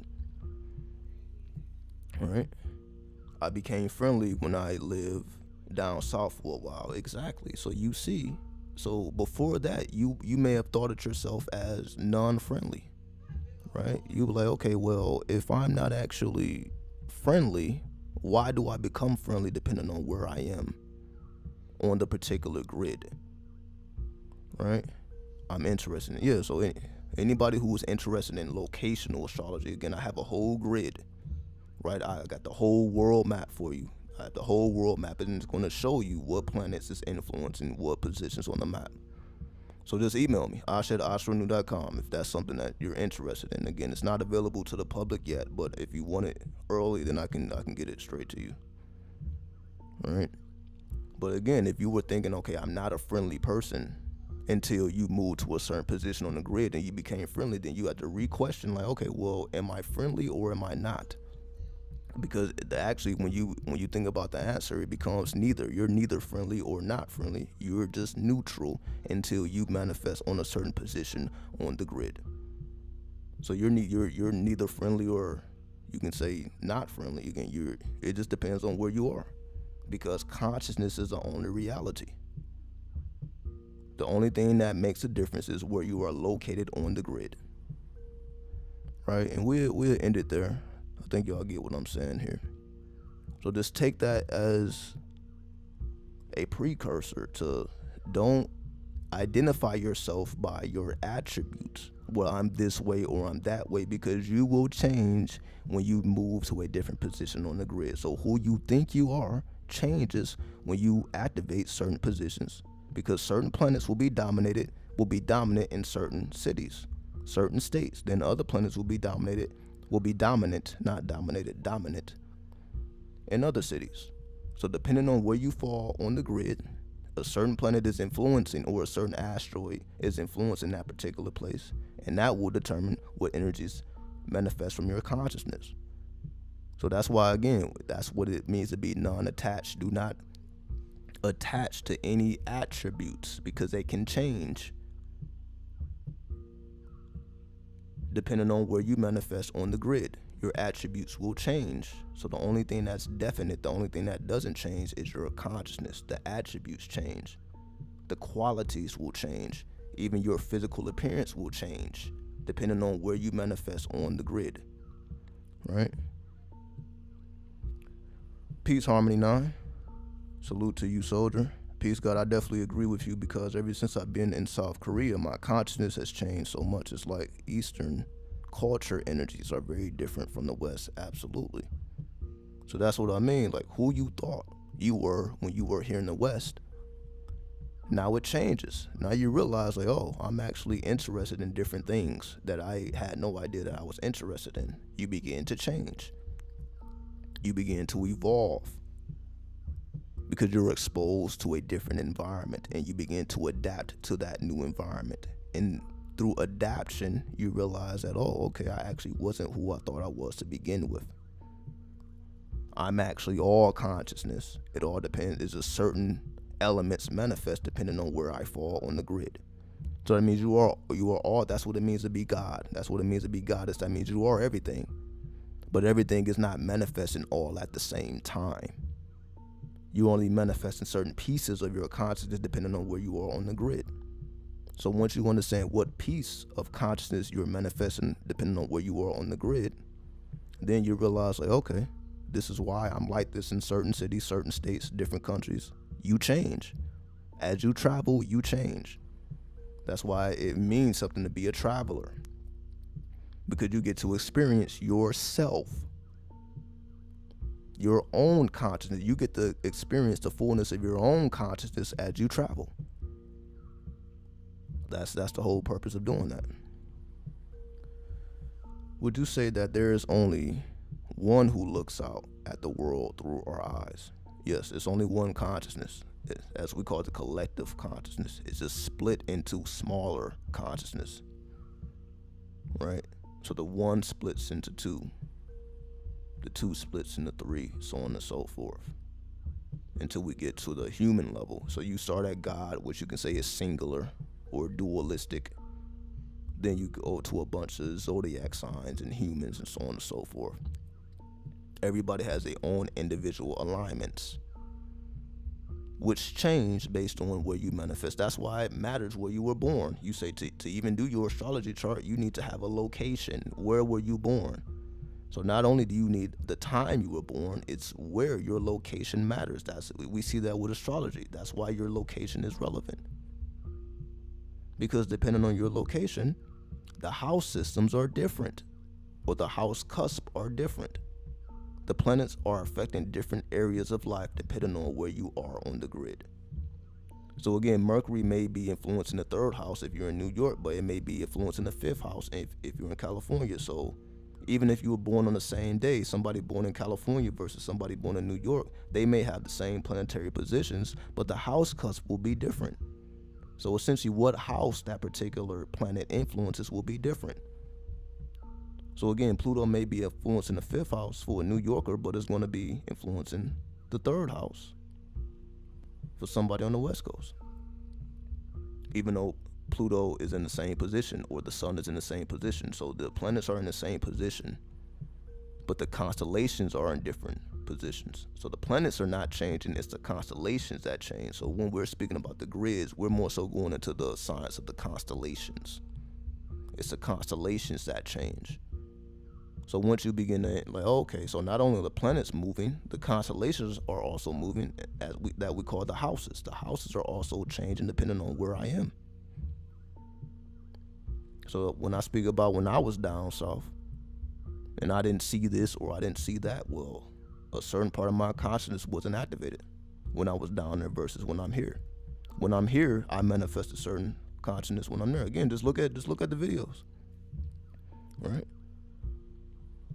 Just look at the videos. I got videos of me in New York, videos of me in California, videos of me in Atlanta. I got videos of me in DC. I got videos of me in different cities, and you realize, I'm not the same person. My consciousness is not the same when I'm in different places. So I noticed that, and that's why I wanted to record that, so that everybody else can see as well. And so if it happens with me, you know damn well it happens with you. So I'm just bringing it to your awareness because you realize, okay, if it's happening with me, that means it's happening with you. This is a consciousness shift, depending on where you fall on the grid, right? So with that, I bear peace. 93, 93, 93.